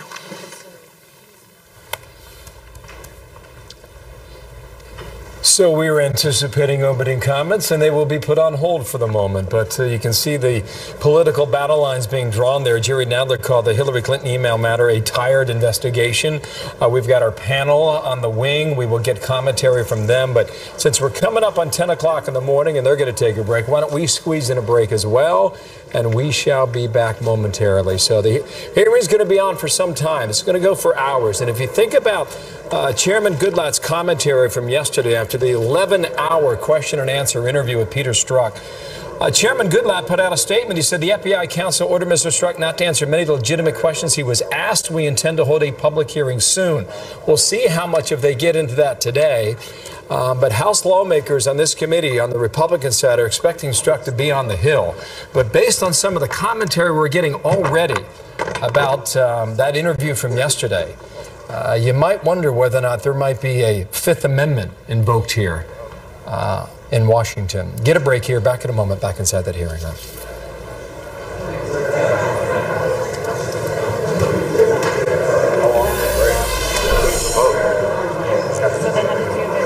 Why do experts believe silver could rise to $100 an ounce? Because according to a recent Forbes report, global demand for solar energy is going through the roof. China is leading the way with plans to build 100 of these massive solar farms. China's rising silver demand alone could equal nearly half of silver's annual production. California is next, requiring new homes to have solar power by 2020. The whole world is going solar, and without silver, there would be no solar. That's why experts are now making the case for silver at $100 an ounce. If you'd like to learn more, call Lear Capital for this free report, Sky High Silver. See why rising demand for solar in China, California, and around the world could soon drive silver prices to $100 an ounce. Get the free report and see for yourself why silver could be your best investment this year. Call 1-800-885-5100. 1-800-885-5100. With TripAdvisor, finding your perfect hotel at the lowest price is as easy as dates, deals, done. Simply enter your destination and dates and see all the hotels for your stay. TripAdvisor searches over 200 booking sites to show you the lowest prices so you can get the best deal on the right hotel for you. Dates, deals, done. TripAdvisor. Visit tripadvisor.com. You might take something for your heart or joints, but do you take something for your brain? With an ingredient originally found in jellyfish, Prevagen is the #1 selling brain health supplement in drugstores nationwide. Prevagen, the name to remember. Your digestive system has billions of bacteria, but life can throw them off balance. Realign yourself with Align Probiotic. And try new Align gummies with prebiotics and probiotics to help support digestive health. You know that's poison ivy, right? Yeah, no. Game's about to start, guys. Let's go. There are some things you should understand before it's too late. Your car insurance coverage is one of them. Call Amica for a quote and we'll work harder to explain your options. For example, what's the difference between single limit and split limit coverage? Discover the car insurance you really need before you really need it. Call Amica now or get a quote at amica.com. Welcome to Amica. This is helpfulness insured. Tonight, the SCOTUS selection, inside President Trump's big decision, and how the critical pick will impact midterms. Ben Shapiro has must-see insight on Fox News at Night. Imagine one day to get the summer-ready body you've always wanted. Imagine one day to a slimmer waist, toner arms, and thinner thighs. One day isn't someday, it's now. Sonobello, America's #1 cosmetic surgery specialist, can help you lose fat and transform your body in as little as one day. Absolutely, the next day you see the results. 100%, I wish I would have done it sooner. Using advanced microlaser technology, our experienced board-certified plastic surgeons can target multiple problem areas in just one day. Call 888-317-1425 for your free no-obligation consultation and find out how to get one area free. That's your stomach, inner thighs, even your arms, free. And with locations nationwide, there's a Sonobello near you. Get our best offer of the year. Book now and get one area free. Payment plans available. Call 888-317-1425. Now. Welcome back, everybody. 10:03, second hour, 9 to noon. America's Newsroom. House Judiciary Committee hearing with Christopher Wray. Rod Rosenstein is taking a bit of a break right now. We'll get you back there in a moment when it continues. I'm Bill Hemmer, live inside the studio. Jenny, how are you doing? And I'm Sandra Smith. Nice Look, to I'm see Sandra. you. Yeah. All right, good morning, everybody. Well, we are in the middle of this hearing with the House Judiciary Committee. We had opening statements, and then they decided to take a bit of a break there, unexpectedly. So we are going to get back to that when it gets underway again. Meanwhile, we've got our 18 panel standing by, but I want to show you the chairman, Bob Goodlatte, in his opening statement, some fiery things that he had to say to kick this off. Listen. It revealed that FBI agents, lawyers, and analysts held profound biases against then-candidate Donald Trump and in favor of his opponent, Hillary Clinton, while those on the other side of the aisle continue to exclaim that these biases are only personal political predilections that had no effect on the operation of one of the biggest investigations in our nation's history. I wonder whether these same members would say the same if text messages had turned up to the tune of "Hillary is a disaster" or "We'll stop her." And of course, this hearing is looking into the handling of the Hillary Clinton email investigation leading up to the 2016 election. So we're going to bring back in our 18 panel. Thomas Dupree, Jessica Tarlov, and Noah Rothman have been standing by. You have been watching this hearing begin with all of us. Tom, your thoughts so far as you've been watching and listening on? Well, it doesn't surprise me in any respect. I mean, we are seeing the battle lines being drawn here. On one hand, we have the point that the chairman was making that this hearing raises important questions. There are still a lot of unanswered questions arising from the Inspector General's report about how deep did this political bias penetrate within the FBI. On the other side of the aisle, we saw Congressman Nadler's commentary where he basically is saying this is a witch hunt. He also is objecting to various inside baseball procedural aspects of the hearing about whether they complied with the rules for notice, whether they followed the procedures for a subpoena. I can't imagine those types of arguments will resonate with the American public, but that's the line of attack that the Democrats appear to be taking in today's hearing. Yeah, Noah, Chairman Goodlatte really taking the opportunity there during his opening statement to challenge Democrats on the political bias, especially the bias that showed up in those anti-Trump text messages exchanged by Peter Strzok and Lisa Page, which we have now all seen thanks to the Inspector General. Yeah, and he's absolutely right that if the shoe were on the other foot, the response would be much different, talking about the markup in the hearing and how egregious that offense was. They would be focusing on substance, and they absolutely should. The notion here that there is some sort of a conspiracy between these agents who are talking about sabotaging a presidential election on their cell phones, their government-issued cell phones, is the work of a supremely incompetent conspiracy.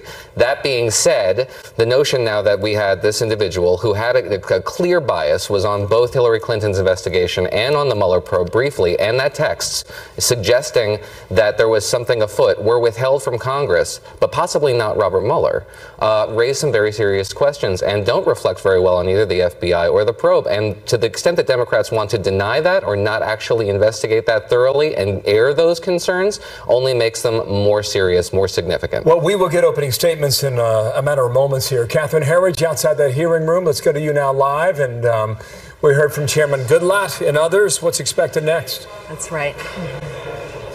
Okay, so we're in a bit of a pause right now, Bill. It's sort of a procedural issues that has to do with this House resolution. This is not a binding resolution, but they're calling on the Deputy Attorney General Rod Rosenstein to provide these remaining records. And there's really a cache of specific records that House Republicans want. And it has to do with the investigative steps that were taken by the FBI prior to July 31st, 2016, which is when the Russia collusion investigation officially opened. And they want specific records about the alleged use by the FBI of confidential sources that were run up against members of the Trump campaign to collect information.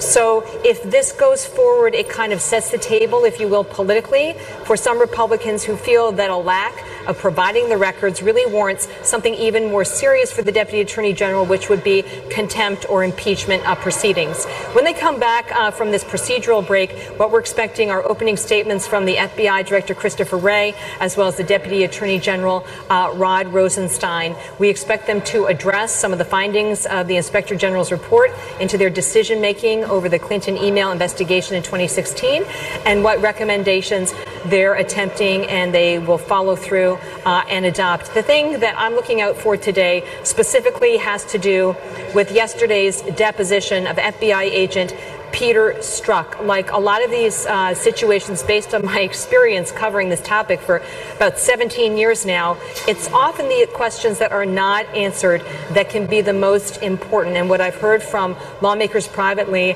is that there were a number of questions about the Russia investigation and Peter Strzok's contacts with individuals during that period that he declined to comment on the advice of an FBI lawyer. So that is what I will be looking out for today, Bill. If that's the case, Catherine, and if his lawyer forbids him to answer so many questions yesterday, well, what's the chance Christopher Wray, the head of the FBI, does something similar today?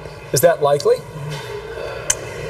Right. Well, I guess what I would sort of give it to you in this context. What lawmakers said to me yesterday is that the refusal to answer these questions was not really based on a classified or a national security issue. This is an open, unclassified setting, and we heard from Republican Mark Meadows yesterday that he felt that in this very open setting, the Deputy Attorney General and the FBI Director were well within their right to lay out some of the timeline issues in the Russia investigation, specifically how early they began gathering intelligence about members of the Trump campaign and how long did it precede this official start date to the Russia collusion probe of July 31st, 2016. But your point is very well taken, Bill. Let's see whether those answers are going to be forthcoming or not. Really goes to the heart of it all. Catherine, thank you. Stand by there on the Hill, back with our panel here in New York. And Tom Dupree, if you listen to Chairman Goodlatte talk about the interview with Peter Strzok, and you listen to John Ratcliffe, who you will hear from on this Judiciary Committee in a matter of moments here, they expect Strzok to come and testify within 2 weeks. If he refuses to answer numerous questions yesterday, what's the chance he answers questions under oath? Or do we see him appear, forced by subpoena, and he raises his right hand, is sworn in, then takes the Fifth Amendment? I would be very surprised if Strzok comes to a public hearing and testifies publicly under oath about everything he did. There's too many dangers here. Putting aside the question whether FBI lawyers would put a stop to the questioning, I think certainly from Strzok's personal perspective, he would be exposing himself to immense legal jeopardy, as best we can tell, if he were to go up and testify publicly. Now, does that mean that a public hearing with Strzok will not occur? Absolutely not. I could see the House calling him to testify, making him go through this exercise of sitting in front of the committee, refusing to answer questions as congressman after congressman hammers him. I suspect that may well be the way that this all plays out. Noah, right now, just to remind everybody, we're in the middle of this hearing with the House Judiciary Committee. Rod Rosenstein, Christopher Wray, DOJ, FBI, actions leading up to the 2016 election. They decided to take a brief vote, and then we will hear opening statements from Wray and Rosenstein. But the House voting on this resolution to hold the deputy AG in contempt if he does not turn over these documents in 1 week. Noah, they have not been willing to do so, and we're left wondering what happens next with that. Yeah, that's a serious shot across this bow. There is a political context here. I suspect that a lot of this is about good governance and everybody's acting in good faith. At the same time, however, there are reasons to be concerned that because the Attorney General has recused himself from the Russia probe, and essentially Rod Rosenstein is the agent who can dissolve this probe, that if he is held in contempt and there's a pretext to remove him from office, that people will be considering that a run at the Mueller probe, and that will be a 5-alarm fire in the political world. And I would be curious to see the extent to which a resolution that has passed out of the Senate Judicial Committee protecting Bob Mueller probe from actions by this president, which has not hit the floor of the Senate, whether that has new life to it in that event, because this is starting to get very serious. Stand by on all that. But while we have you here, there was yesterday was a news-shattering day. Can we all agree on that? It was one after the other, including the announced resignation of Justice Kennedy from the U.S. Supreme Court. This is the court adjourned after issuing its decision, 5-4 ruling on union dues, and we were told no other announcements on the future of the justices. And then we had a bombshell in the afternoon. Justice Kennedy went to the White House, informed the president about his impending resignation, and now we have the search for a U.S. Supreme Court pick. I want to get your thoughts on this in a moment. Jessica, going to start with you on this, but first, here is President Trump on the timing of this retirement. Sound number one. Watch here. Great man.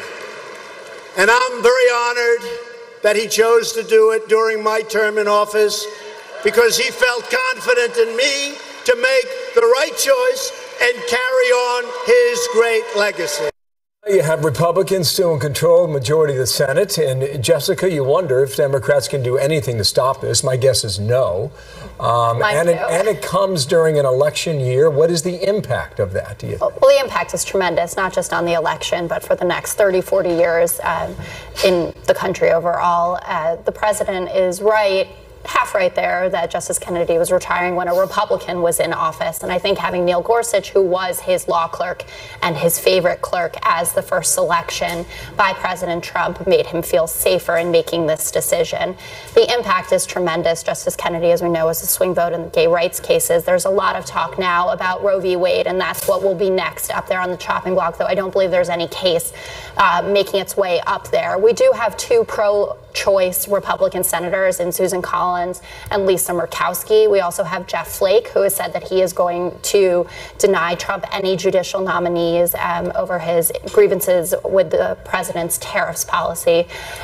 It'll be interesting to see if Chuck Schumer can keep his caucus in line. Heidi Heitkamp has already said that she would meet with a nominee. For instance, you look at Joe Manchin, Joe Donnelly, we have 10 Democrat senators up for re-election in red states that went overwhelmingly for President Trump. So they're in a bit of a tricky position. But if Democrats can hold the line, it is possible you could have a few Republicans who won't support a nominee, not because it's an election year, though I do think that that matters, and about a third of the Senate is up for grabs. You can see a few Democrats voting for this candidate then. I think it's going to be very difficult for them to deny at least the meetings. I think that's what Chuck Schumer would want. You know, like Kirsten Gillibrand has already said, I will not meet with anyone, Kamala Harris, for instance. That would be ideal for Chuck Schumer, but I don't know if you're going to get that out of the senators that are in deep red states and who have voted with the president a few times, like a Joe Manchin. All right. Well, as that breakup for the vote continues right now on this FBI and DOJ hearing, Chris Stirewalt is with us. He's down in Florida, but he joins us remotely, but he wants to jump in on the conversation. Take your pick, Chris. We're talking about the FBI and the DOJ hearing and the retirement of a Supreme Court justice. Why don't we stick on this matter for the moment? On the retirement, we just heard from the president yesterday weighing in on the timing of this. But here is the president in sound number two talking about why it is important that we elect more Republicans when it comes to this. Listen. Democrats want judges who will rewrite the Constitution any way they want to do it and take away your Second Amendment, erase your borders, throw open the jailhouse doors, and destroy your freedoms. We must elect more Republicans. We have to do that. Chris, weigh in on that. It's a very nuanced argument that the president makes. As an electoral issue for Republicans, almost nothing trumps the Supreme Court. Most Republicans are pro-life, and all Republicans, generally speaking, favor constitutionally narrowly limited government. That's kind of their jam. And we saw in 2016 how effective a motivator this was, even for Republicans who were skeptical of Donald Trump. That open seat on the Supreme Court was very potent. So Democrats have an interesting conundrum, and Chuck Schumer particularly has a difficult choice to make. Do you do maximum resistance? Do you impede to the greatest degree possible and create a scenario under which Mitch McConnell says, okay, cool, here's what we're going to do. We're going to hold this open until after the election. You win. We'll give you more time. We won't, quote unquote, jam it through in 3 months. We'll let it lay out for 5. And we'll hold this open during the election, and we'll have a referendum on it. And Democrats' experience in 2016 is that Republicans vote for Supreme Court justice seats. They can get out and vote. That is a big gamble for Democrats to take. It would be a considerable gamble for Republicans to take, too. But that is what Mitch McConnell has in his back pocket. They say, you want to delay? Oh, we'll delay. We'll delay right until the second week in November. Regardless, Chris, we've got some time to hear the debate over who's on the short list to fill that spot. What are you hearing? Well, look, As long as the president the Federalist Society, which is the leading conservative jurisprudential organization, the Federalist Society has come up with this list. I think that it has to be somebody, I don't know who it will be, but it has to be somebody off of these lists, and it has to be somebody that there's the first threshold test for them, which is Susan Collins and Lisa Murkowski, two pro-choice female Republican senators, both of whom are hard to threaten. Lisa Murkowski won a write-in vote in her own state. You want to talk about politically bulletproof. So the first thing that McConnell, because this is really Mitch McConnell's job, first thing that McConnell has to do is get this nominee to a point where all Republicans, or maybe all Republicans minus one, are on board. Once you get to that point, then you are probably going to pick up 4 or 5 Democrats. I think it is quite likely that you end up seeing this nominee get through with 55, 56 votes because, just as you guys were talking about before, the pressure on red state Democrats is going to be enormous to show that they're willing to work with the president. And Heidi Heitkamp, who I believe voted for Neil Gorsuch, will be there. And I bet Joe Manchin will be there. He is a pro-lifer. I think you will see plenty of Democrats, or a handful of Democrats who are willing to come in. But the first thing that McConnell has to do is get somebody past his caucus, and that includes Lisa Murkowski and Susan Collins. Good stuff from sunny Florida, Chris Steyerwalt. It's raining in New York City. You rubbing it in with all those palm trees back there? Or? Soak it all in. It feels so good. It feels so good. We're going to get a break here, but Tom Dupree, who's your short list for the president's pick here? Oh my gosh, there are some fantastic judges on the short list. Give us one. Who's at the top? Ray Kethledge of the Sixth Circuit, another former Kennedy clerk, super smart, constitutional conservative. All right. You asked, he answered. I got a lot more. All right, well, hang on. We're getting a quick break here, waiting on the hearing. We'll take you inside when it begins here. Come on back.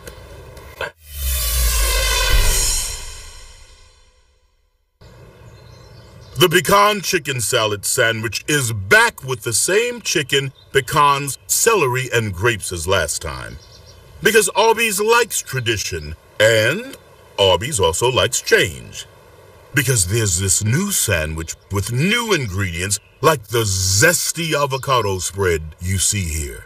Arby's is in the business of making change a tradition. Arby's, we have the meat. You did it. You were disciplined, you saved your money, and you have a retirement nest egg. But what do you do now? It doesn't have to be complicated. The smart investor has their money protected against market losses. Up with the market and never down. Forwards with their money and never backwards. And it's simple. Sound attractive? Get your investor's kit and I'll explain on the DVD exactly how it works, and you decide if it's right for you. Get your investor's kit. Call 800-557-7379 or tyjyoung.net. Your heart doesn't only belong to you. And if you have heart failure, entrusting your heart to Entresto may help. Entresto is a heart failure medicine that helps improve your heart's ability to pump blood to the body. In the largest heart failure study ever, Entresto was proven superior at helping people stay alive and out of the hospital compared to a leading heart failure medicine. Don't take Entresto if pregnant. It can cause harm or death to an unborn baby. Don't take Entresto with an ACE inhibitor or aliskiren, or if you've had angioedema with an ACE or ARB. The most serious side effects are angioedema, low blood pressure, kidney problems, or high blood potassium. Ask your doctor about Entresto and help make more tomorrows possible. Entresto for heart failure. Anybody that tells you that they don't want a full head of hair is lying. It was like really thinning out on the top. I was like, here we go. Once Hims came along, I realized that doesn't have to happen to me. It's an easy, fast, and inexpensive way to keep hair. It was really comforting to have a doctor make me feel really confident that this was a product I should be using. What you get from Hims is definitely worth the price. I'm no longer going bald, yay! Mary and Shirley both need oxygen. Shirley lost her freedom the day she went on oxygen, but Mary has the brand new ultra-compact Inogen 1 G4 oxygen concentrator from Inogen. It's the smallest and lightest model we've ever made. Shirley is forced to miss out on everyday activities. Mary fully enjoys her life. Shirley has to wait for tank deliveries and worries about running out of oxygen. But Mary's Inogen 1 G4 makes its own oxygen, so she'll always have the oxygen she needs anytime, anywhere. Shirley finally listened to Mary and now has more freedom too. It's time for you to reclaim your freedom and independence with the Inogen 1 G4. Act now to start your 30-day risk-free trial. This is a limited-time offer, so don't wait and don't accept substitutions. The sooner you call, the sooner you can say goodbye to heavy oxygen tanks for good and reclaim the freedom and independence you deserve. Call now for your 30-day risk-free trial. Call 800-945-0600. My mom is getting older, and projects around the house aren't as easy for her to handle by herself, but I can't always be there when she needs me. So when her roof started to leak, I went to Home Advisor and found the right pro to help. I can read their reviews, check their credentials, and it's free to use. If anything comes up with my mom's home and I'm not available, Home Advisor always is. Go to homeadvisor.com or download the free app. Home Advisor. To our viewers, any moment now, we should hear the opening statements from Rod Rosenstein and Christopher Wray. Rosenstein hasn't left the room. It is social hour for him. We've been watching him move around and talk to a lot of folks inside. Meanwhile, no signs that House Republicans will de-escalate this fight for answers and the call for documents. They say they'll give him a week, and that's the deadline. Catherine Herridge has more on that outside that hearing room. And Catherine, what is the latest on that? Okay, so Bill, these records at issue have to do with these pre-July 2016 intelligence activities by the FBI, and these records have been under subpoena since April. And earlier this week, the House Intelligence Committee sent a new demand to the Justice Department, so they are escalating this conflict over the records. They're specifically asking now for all records that have to do with FBI informants or the use of confidential human sources or undercover agents, and any of their contacts with over a dozen members of the Trump campaign. They range from Michael Caputo, Sam Clovis, Mike Flynn, to Donald Trump Jr. and Carter Page. So they're asking very specifically for records about individuals. Based on my experience with this issue, this is the kind of letter they send when they're shooting darts at a target. They're not shooting darts, if you will, in the dark, if you kind of get my drift on that. The Justice Department and the FBI's position is that this is an ongoing investigation and that they have to protect sources and methods. Sources and methods are like the lifeblood of the FBI operations. So this would be an obstacle even if it wasn't so political and part of the Russia campaign bill. Take us to the heart of that matter. Do the documents hold all the answers? Is that what Republicans are essentially saying on this subpoena threat?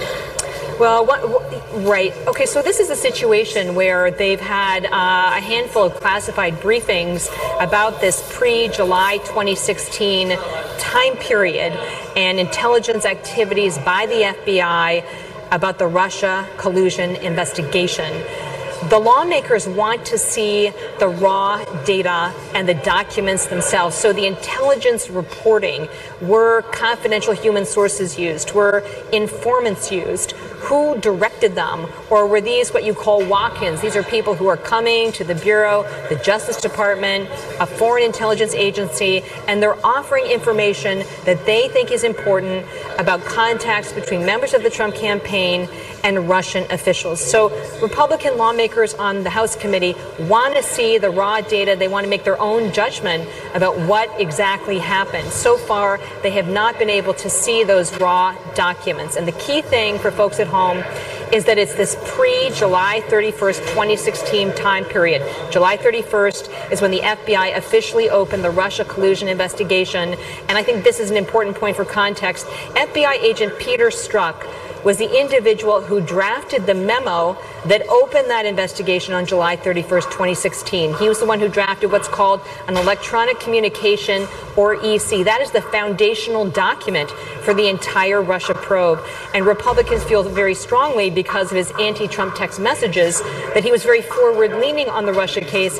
Democrats, as you heard again this morning from the ranking Democrat on the House Judiciary Committee, believe that these were personal, intimate conversations. There's nothing that indicates that infected the FBI investigations, and most importantly, altered the decision-making in these cases, Bill. Thank you, Catherine. Stand on by yet again. We've got some heels in the hallway behind you.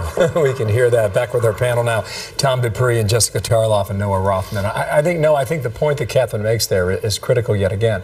What the IG report showed is that Peter Strzok was the heart of the Russia matter for about a year. He knows a lot about the decisions the agency made.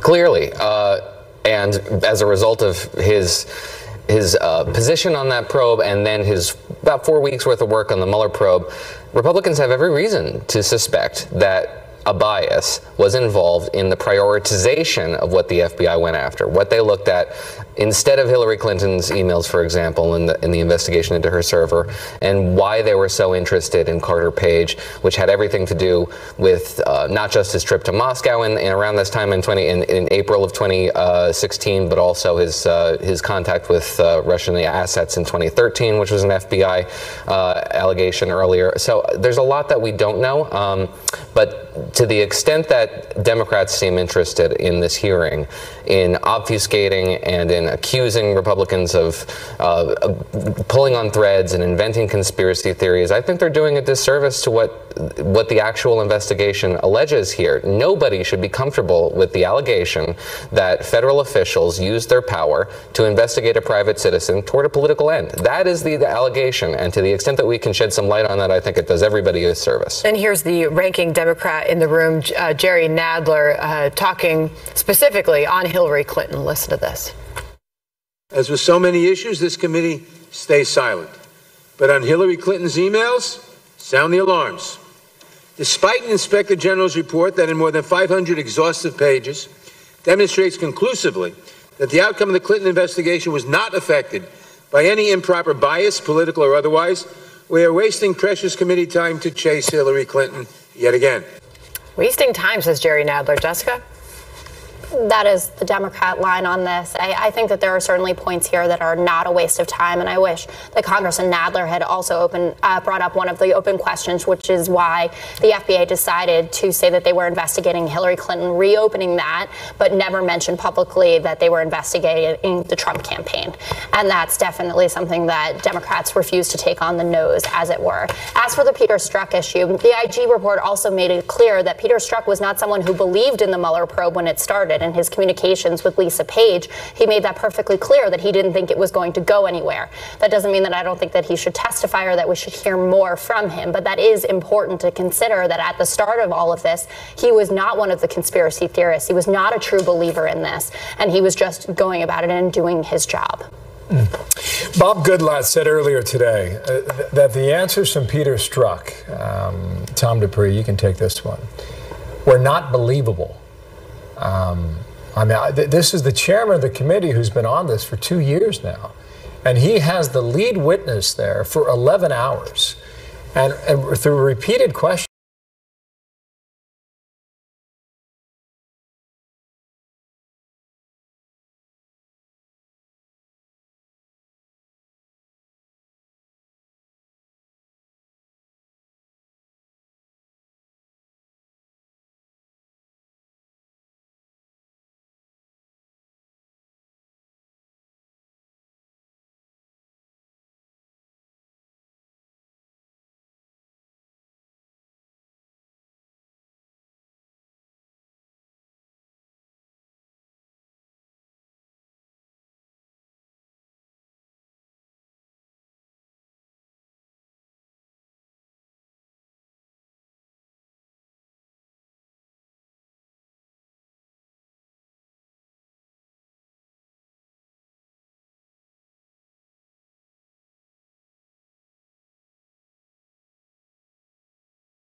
Mr. Jordan, when you find some problem with a production or with questions, it doesn't mean that I'm personally trying to conceal something from you. It means we're running an organization that's trying to follow the rules, and we're going to respond. You know what was interesting? When I asked him if he'd ever talked to Bruce Orr, he said he had.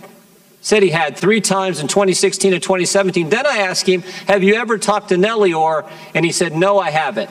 I said, well, why can you answer that question? Because Nellie Orr worked for Glenn Simpson, worked for Fusion. He could answer that question, but he couldn't answer because FBI counsel told him he couldn't. He couldn't answer the question whether he'd ever communicated with Glenn Simpson, a journalist. Why couldn't he answer that question? Mr. Jordan, I appreciate you saying it isn't personal. Sometimes it feels that way. How do I know, sir? I mean, you interviewed Mr. Strzok. I didn't, so I can't. Works for you. Doesn't work for us. There are 115,000 people who work for me, sir. Mr. Rosenstein, did you threaten staffers on the House Intelligence Committee? Media reports indicate you did. Media reports are mistaken. Sometimes. But this is what they said. Having the nation's #1 law enforcement officer threaten to subpoena your calls and emails is downright chilling. Did you threaten to subpoena their calls and emails? No, sir, and there's no way to subpoena phone calls. Well, I mean, I'm just saying.